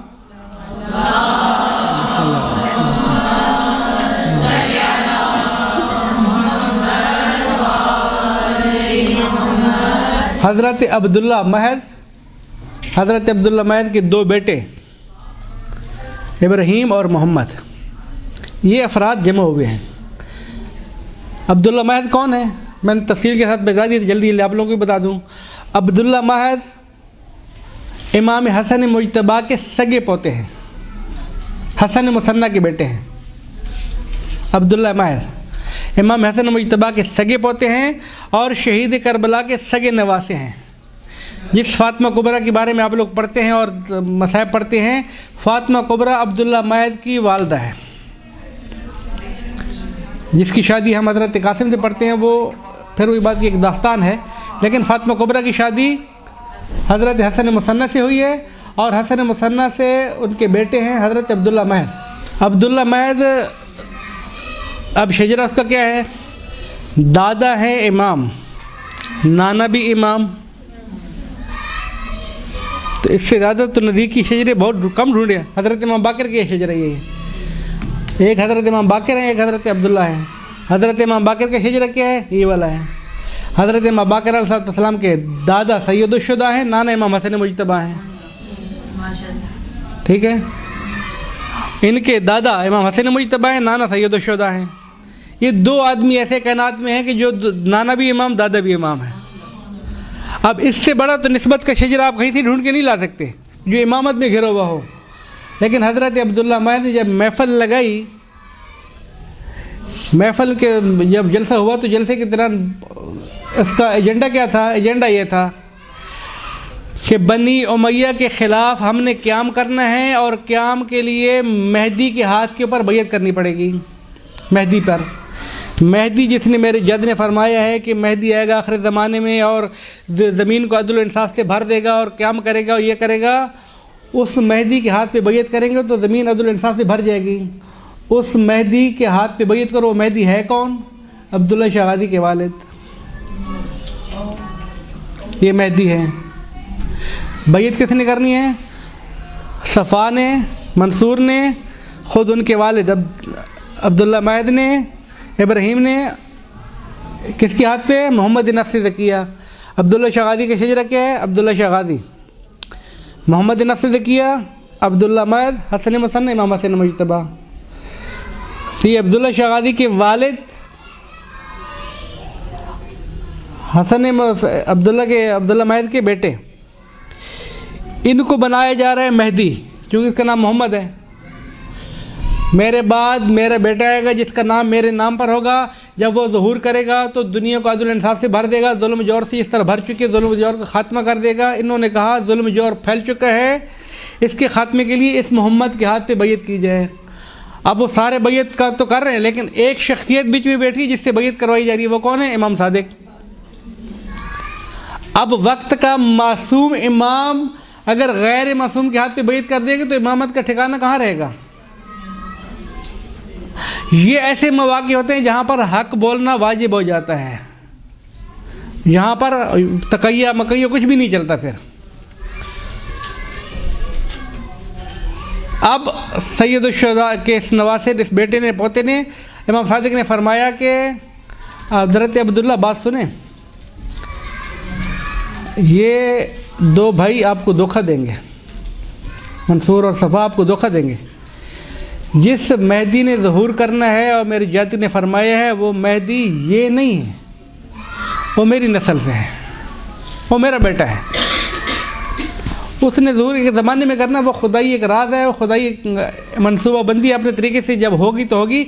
इसको हम मेहदी नहीं मानते हैं, ना इसके हाथ पे बैयत हो सकती है। ये आपको धोखा देने के लिए दो भाई इकट्ठे हुए हैं।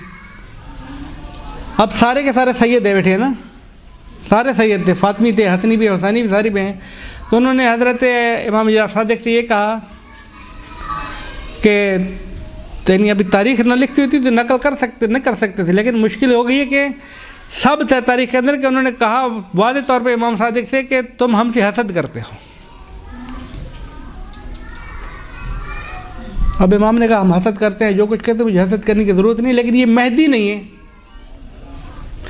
इमाम के फरमान को ठुकराने वाला कौन है? जिसका दादा भी इमाम है, जिसका नाना भी इमाम है। तो मेरा जुमला सिर्फ उस जगह पे खड़ा है कि हम कभी भी निस्बतों से मरगूब ना हों। वो इतना बड़ा सैयद है, इतना बड़ा आलिम है, इतना बड़ा मौलवी है, इतना बड़ा अमामा है, इतनी बड़ी अबाकबा है, ये चीज़ें नहीं होती हैं। फ़िक्र क्या दे रहा है, बता क्या रहा है। अगर हक़ के मुताबिक है, अहल बैत के तरीक़े के मुताबिक है, तो वो काबिल इत्तिबा भी है, काबिल पैरवी भी है, ठीक भी है। अगर इन्हिराफ़ अहल बैत पाया जाता है तो वो कोई भी आ जाए, हम उसको मानने के लिए तैयार नहीं है। बहस हमारी वहाँ से चली थी कि हम दाता गंज बख्श को फ़कत इसलिए नहीं मानते कि वो बीबियों का जासूस है, ये तो गलत है। हम अब्दुल कादिर गिलानी को इसलिए नहीं मानते कि वो हम्बली नसब है, वो गलत है, वो अपनी जगह पर। अहल बैत का रास्ता इन लोगों ने छोड़ दिया है। अब वो आरिफ हैं, अब वो सूफ़ी हैं, अब वो कलंदर हैं, अब वो जिस मकाम पर भी पहुँच जाएँ, अगर अहल बैत के रास्ते को छोड़े हुए हैं तो वो काबिल इत्तिबा नहीं है, कोई भी हो। अगर अहल बैत के रास्ते के ऊपर पैरवी करते हैं, अहल बैत के रास्ते को बताते हैं, तरीक़ा अहल बैत का बताते हैं, फ़िक़्ह अहल बैत की बताते हैं, मारिफ़ अहल बैत के बताते हैं, तो वो तरीक़ा उन्होंने ढूंढा हुआ है। अब वो अफराद कौन है जिन्होंने छोड़ा हुआ है सरज़मीन बार सग़ीर के अंदर? एक लंबी लाइन है, लंबी लाइन है। और हमारी बदबख्ती ये है कि हम उस लंबी लाइन सब के पीछे हैं। तरतीब के जिस तरीके उनकी तरतीब है ना, हमारी इसी तरह तरतीब लगी हुई है लाइन के साथ। ये हमारा मुर्शिद, वो हमारा आका, ये हमारा सरदार, वो हमारा पीर, ये हमारा पता नहीं क्या क्या है। मकतब अहल बैत के शियों का सबसे बड़ा इन्हराफ इसी जगह से शुरू हो जाता है कि जब वो ऐसे लोगों की पैरवी में आ जाते हैं। मसलक अहल बैत के अंदर पहला कायदा कुली आप याद कर लें कि मसलक अहल बैत के अंदर किसी भी, पंजाब और सिंध के अंदर बहुत, यहाँ पर नहीं है अल्हम्दुलिल्लाह, लेकिन पंजाब और सिंध के अंदर ये बहुत चलता है कि किसी भी उन्वान से पीरी मुरीदी नाम की कोई चीज़ नहीं है। पीरी मुरीदी जो हमारे यहाँ चलती है सिंध के अंदर, सदात के अंदर, मकतब अहल बैत पे इस नाम की कोई चीज़ नहीं है। जो ये करते हैं सारा बातिल कर रहे हैं। और करते कौन है? सदात कराम करते हैं, मुरीद भी उनके बड़े बड़े हैं। मैं सईदों की मुखालफत नहीं कर रहा हूँ, लेकिन हमारे यहाँ पीर और मुर्शिद, मैं बरसगीर की शीयत की तारीख इसलिए थोड़ी हट के कर रहा हूँ कि बरसगीर की शीयत की तरवीज में सदात का किरदार जहाँ पर अच्छा है, वहाँ पर यहाँ पर आके इन्हराफ भी आ गया है। मुर्शिद का मतलब क्या होता है? मुर्शिद का मतलब होता है इरशाद करने वाला। इरशाद यानी हिदायत करने वाला, सीधा रास्ता दिखाने वाला। जब मुर्शिद हमारा भंगी शराबी हो जाएगा, खुद बेनमाज होगा, चरसे पिएगा, क्या अपने मुरीद से कह के भाई भंग का प्याला तैयार करो, तो आपको क्या हिदायत करेगा? ये रास्ता अहल बैत नहीं है, ये अहल बैत से हटे हुए रास्ते हैं। तो अब अगर हम कहें कि नहीं ये तो हमारा मुर्शिद, इसकी हमने बात माननी है, तो आप गलत हैं, गलत रास्ते पे खड़े हैं, अहल बैत के रास्ते को छोड़ चुके हैं। किस वजह से आप पैरवी कर रहे हैं? इसकी बात मान क्यों रहे हैं? इसकी बात मान इसलिए रहे हैं कि चूँकि मैं गैर सैयद हूँ और इसका मकाम अहल बैत से मिलो हुआ, ये औलाद रसूल है, इसका बड़ा मकाम है, जो कुछ कहेगा हम इसको सैयद को तो नाराज़ नहीं कर सकते। इस निस्बत ने हमें जो है मरऊब करके रखा हुआ है। जो मैं असल में अर्ज़ करना चाहता वही था कि निस्बत से मरऊब करके, निस्बत को हम देख कर जो है आज 14वीं सदी के सैयद को इसलिए कबूल कर रहे हैं कि वो गलत भी कर रहा है तो ठीक कर रहा है, क्योंकि औलाद रसूल है। मैं पहली मिसाल इसलिए दी है कि जब इमाम का सगा पोता और इमाम का सगा नवासा जो है अगर गलत करे तो हम नहीं कबूल करेंगे। ये 50 नस्लों के बाद आने वाले सादात हमारे लिए मोहतरम है, सब कुछ है, लेकिन अगर गलत रास्ते दिखाएंगे तो क्यों पैरवी करेंगे हम? लेकिन बरसगीर के शिये ये कर रहे हैं। बरसगीर के शियों के अंदर एक सवाल था सरातन कि बरसगीर के शियों के अंदर बदअमली क्यों है, इनहराफ फ़िक्री क्यों है, गलत रास्ते पे क्यों चल पड़े हैं? उसके बहुत सारी वजूहात हैं। एक तो अदम इल्म है, एक तो मार्फत नहीं है। उलमा ने जो कुछ बयान किया सही माने में हम तक पहुंचा नहीं है। फिर हमारे उलमा भी बाद जो है वो मिंबर के चक्कर में आ गए, बाद मेहराब के चक्कर में आ गए, तो वो भी मनफत के चक्कर में फंस के जो अपना माल जबाने के चक्कर में है। दूसरा हमारा एक ज़ाकरों का सिलसिला है कि वो भी इसी किस्म का है। ये तसव्वुफ़ और पीरी मुरीदी वाला सिलसिला सिर्फ़ और सिर्फ सुन्नियों के अंदर से हमारे पास आया है। हमारे शियों में तो है ही नहीं, सुन्नियों की तरफ से आया है, सूफ़ी मसलक से, और शियों में सरायत कर चुका है। और ये बदअमल तरीन फ़िरका यही है। अब हम किसी दिन गुफ्तगू करेंगे कि बदअमली के इनके किरदार क्या क्या हैं, तो वो तो एक अलग मौजू है। लेकिन सूफियत के इस सिलसिले को, जिसका बहुत बड़ा किरदार जो है वो सूफियत का, मैं इस शुक्र का मुनकर नहीं हूँ कि उन्होंने अहल बैत की मोहब्बत हमारे दिलों में डाली है, वो काम किया उन्होंने, लेकिन तफसीली सूफियों ने, हर सूफी नहीं, हर सूफी नहीं करता अदा नहीं किया। दाता गंज बख्श बहुत बड़ा मकाम है, लेकिन हमारी निगाह में बिल्कुल एक ज़ीरो के बराबर नहीं है। इरफान में उनका अगर आप मुकाबला करना चाहें तो शायद ईरान और इराक़ के आरिफीन पार्टी जितनी भी है या जिस मरली की भी हो, वो एक मौजूद जुदा। दाता गंज बख्श की इरफानी तालीमात कश्फुल महजूब के अंदर इरफानी इस्तिलाहात, इरफानी मसादिर, इरफानी इस्तिलाहात, इरफानी तालीमात जो हैं वो बहुत ऊँची हैं। जो आरिफ लोग हैं ना, जो इन इस्तिलाहात के मुताबिक इरफान को परखते हैं, कश्फुल महजूब उनके लिए जो है वो कुरान तो नहीं है, लेकिन कुरान के मुकाबले में एक किताब है, वो चाहे शी हो या सुन्नी हो, सब के लिए कश्फुल महजूब बहुत बड़ा मकाम है, बहुत बड़ी किताब है।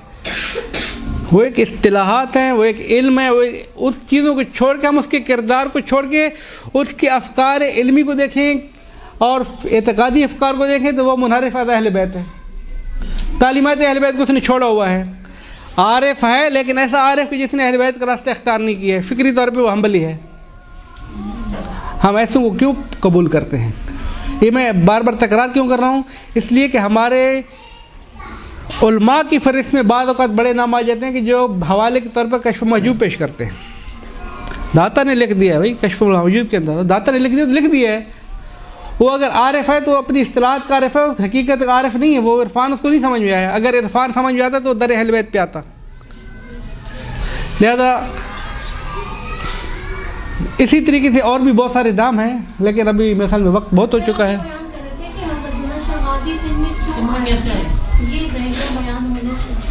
इन सब नहीं है अब। हाँ, अब्दुल्ला शाह गाज़ी सिंध में क्यों है? वो अब्दुल्ला शाह गाज़ी सिंध में इसलिए आए थे कि अच्छे वहाँ पे, मैंने अलबत्ता पहले बहुत तफसील के साथ बता दिया था पिछले जलसे के अंदर, उसको आप सुन ले तो आ जाएगा। लेकिन मैं इशारा कर दूं कि जब उनके भाई, उनके वालिद ने मोहम्मद मेहदी नहीं था, मोहम्मद मेहदी बनाया जा रहा था, जब क़याम हो गया, बनी उमैया की हुकूमत का तख्ता पलट गया, बनी अब्बास हुकूमत पे आ गए, तो इमाम सादिक का फरमान साबित हो गया कि इमाम सादिक ने फरमाया था कि भाई तुम्हें धोखा देंगे। तो धोखा क्या दिया? जब हुकूमत पे आ गए तो उन्होंने पहला काम यह किया कि बनी हसन और बनी हुसैन को कत्ल करना शुरू कर दो। तो सदात को उन्होंने दीवारों में चुनना शुरू किया और ज़िबा करना शुरू कर दी। तो जितना मज़ालिम उन्होंने सदात के ऊपर रहते तो बनी उमैया के ऊपर डाली भी नहीं है ना, उनको तो काम ही नहीं किया। जब सदात के ऊपर मज़ालिम आए तो उस वक़्त हज़रत अब्दुल्ला शाह गाज़ी के वालिद और उनके चचा इब्राहीम ने, दोनों ने मंसूर के ख़िलाफ़ क़याम किया। जब दोनों ने क़याम किया तो हज़रत अब्दुल्ला शाह गाज़ी को अपने वालिद मोहम्मद नस्र की, जिसको उस ज़माने में मेहदी कहा जा रहा था, भेजा कि तुम सिंध जाओ और सिंध में जाके हमारे लिए फ़ौज इकट्ठी करके जाओ। असालतन व सिंध में हज़रत मोहम्मद नस्र ज़किया के लिए फ़ौज इकट्ठी करने आए थे, क्योंकि शीयत और मोहब्बत अहल बैत का यहाँ पर पैगाम पहुँच चुका। तो इसकी तफसीलात मैंने बहुत पिछले दर्ज इतवार का था, मैं बहुत तफसील से पेश कर चुका हूँ, ज़्यादा तकरार नहीं करते हैं। हज़रत अब्दुल्ला शाह गाज़ी इस वजह से आए थे यहाँ पर अपने वालिद के लिए, यहाँ सिंध से फ़ौज जमा करने के लिए। लेकिन उनके वालिद का क़याम जो है वो शिकस्त हो गई, वालिद जो है वो शहीद हो गए, चचा भी शहीद हो गए। तो उसके बाद उनको पैगाम मिल गया कि भाई अब इधर आने का कोई फ़ायदा नहीं है। यहाँ का जो गवर्नर था उमर इब्न हाफ़, वो शिया था, और मैंने पिछली दास्तान में बड़े मुफस्सल बताया कि उस शिया को मंसूर दवानकी ने ख़त लिखा कि मेरे बागियों का आपने पनाह दे के रखी हुई है। तो अब तीसरा एक आदमी आया कि अगर उसने ये कहा कि मंसूर दवानगी ने कि तुम अपने आप को पेश करो, अब्दुल्ला को साथ लेकर आओ, अब्दुल्ला शाह गाज़ी को। तीसरा आदमी एक बीच में आया जिसने कुर्बानी दी कि भाई अगर आप दोनों चले गए तो यहाँ पर कौन काम करेगा फिर। और शबानी ख़ानदान का फ़र्द था, उसने आके अपने आप को पेश किया कि तुम एक रात के लिए अब्दुल्ला शाह गाज़ी को मेरा मेहमान कर दो और मंसूर दवानगी को लिख दो कि मैंने पनाह दे के रखी हुई थी, तो मैं फिर मुझे ज़िंदानी कर दो, गिरफ़्तार कर दो, मुझे भेज दो, मैं वहाँ पर इकरार करूँगा कि मैंने अब्दुल्ला शाह गाज़ी को पनाह दी थी, मेरा मेहमान था, और आखिरी रात जब मुझे गिरफ़्तार किया गया था तो वो मेरे यहाँ मेहमान था, क्योंकि मैं झूठ नहीं बोलूँगा। यानी उसका कोई ताल्लुक़ नहीं यहाँ पर, लेकिन अब मकसद के ऊपर कुर्बानी दे रहा है, अपने आप को कुर्बान कर रहा है कि किसी तरीके से आप गवर्नर हो, आप भी इधर हो, अब्दुल्ला शाह गाज़ी भी इधर है, आप अपने काम को जारी रखें, अहले बैत की फ़िक्र को बढ़ाते हैं। मैं कुर्बान होने के लिए तैयार हूँ, मेरे जिस्म के टुकड़े टुकड़े हो जाएं, मुझे कत्ल कर दिया जाए, सूली पे लटका दिए, मैं तैयार हूँ, लेकिन आप लोगों ने नहीं जाना है। और मैं झूठ भी नहीं बोलूँगा, इसलिए एक रात मेरे पास मेहमान भी रहेगा तो मैं पेश कर सकता हूँ अपने आप को। तो ये उनके आने की वजह थी, और फिर उसने अपने आप को कुर्बान किया, और यह गवर्नर को फिर बाद में यहाँ से हटा के अफ्रीका भेज दिया था। हज़रत अब्दुल्ला शाह गाज़ी की शहादत हुई थी कि जब मंसूर दवानकी ने सिंध का गवर्नर अपने भाई को बना के भेजा था। तो असल जो आपका सवाल था कि अब्दुल्ला शाह गाज़ी आए क्यों थे, फ़ौज जमा करने आए थे अपने वालिद के क़याम की मदद के लिए, लेकिन फ़ौज जमा नहीं कर सके, क़याम शिकस्त में तब्दील हो गया था। इनके मज़ार पे जो जाया जाता है, एक यहाँ बाकायदा मज़ार है, तो उस मज़ार पर जाना सही है? अब ज़रा अब्दुल्ला शाह गाज़ी की, अब्दुल्ला शाह, मैंने पहले यार ये कहता कि अब्दुल्ला शाह, हम जितनी भी आप लोग ज़ियारतों में जाते हैं इमामज़ादों की निस्बत में, एमा की निस्बत के करीब तरीन होने के अब्दुल्ला शाह गाज़ी नज़दीक तरीन है। हमारे कुंभ और नजफ़ के इमामज़ादे हैं, बाद 8 पुश्ते हैं, बाद 9 पुश्ते हैं, बाद 6 पुश्ते, कुछ है जो थोड़ी सी पुश्ते वाले हैं, लेकिन अगर उन इमामज़ादों में होते तो अब्दुल्ला शाह गाज़ी की निस्बत बाकी इमामों की निस्बत बहुत नज़दीक तर है। 4 पुश्तों के बाद इमाम का बेटा ही है। तो मज़ार पे जाएँ, ज़ियारत भी करें, उनकी तजलील भी करें, उनकी अज़मत को आगे बढ़ें, लेकिन बात एक ही अगर जगह पे रहेगी कि काबिल इत्तिबा काबिल पैरवी फ़कत मासूम की ज़ात है, गैर मासूम हमारे लिए काबिल पैरवी नहीं होता है। अगर आपको उनके किरदार में कोई चीज़ ऐसी मिलती है कि मिसाल के तौर पर उन्होंने ये काम किया है, तो ये काम तो उन्होंने इसलिए किया था कि दुश्मन के ख़िलाफ़ क़याम कर रहे थे, ये तो उन्होंने इसलिए काम किया था। लेकिन ये कि अहल बैत के ख़िलाफ़ तबलीग करने के लिए नहीं आए थे, फ़िक्र अहल बैत लेकर आए थे, मोहब्बत अहल बैत की तरवीज की थी। वो आए भी इसलिए थे यहाँ पर कि भाई यहाँ पर अहल बैत के मानने वाले हैं तो हमें कोई हमारी मदद करेगा, अगर ना होते तो आते क्यों इधर। तो अपनी एक तीसरी ज़ियारत के लिए मैं बार बार अर्ज़ करता हूँ कि ज़ियारत के लिए जिनका हो सकता है मौका मिल सकता है ज़ियारत पे जाएँ, ज़ियारत भी करें, ज़्यादा से ज़्यादा उठाएँ। अलबत्ता तालीमात इसलिए नहीं हो सकती कि उनकी तालीमात कोई हमारे पास है ही नहीं इस वक्त, किताबों में उनके पास कोई रिवायतें नहीं है, हदीसें नहीं है, तो आदमी उनकी तालीमात है ही नहीं। लेकिन जो उनका किरदार है, किरदार कोई बुरा नहीं है। आदमी कहे कि भाई बुरा किरदार क्या, नहीं बुरा नहीं है। दुश्मन के ख़िलाफ़ उन्होंने क़याम किया है, जिहाद किया है, अहल बैत के खून का बदला लिया है, लेकिन ले नहीं सकते, वो एक गलत सवाल है। और मोहम्मद व आले मोहम्मद सल्लल्लाहु अलैहि वसल्लम।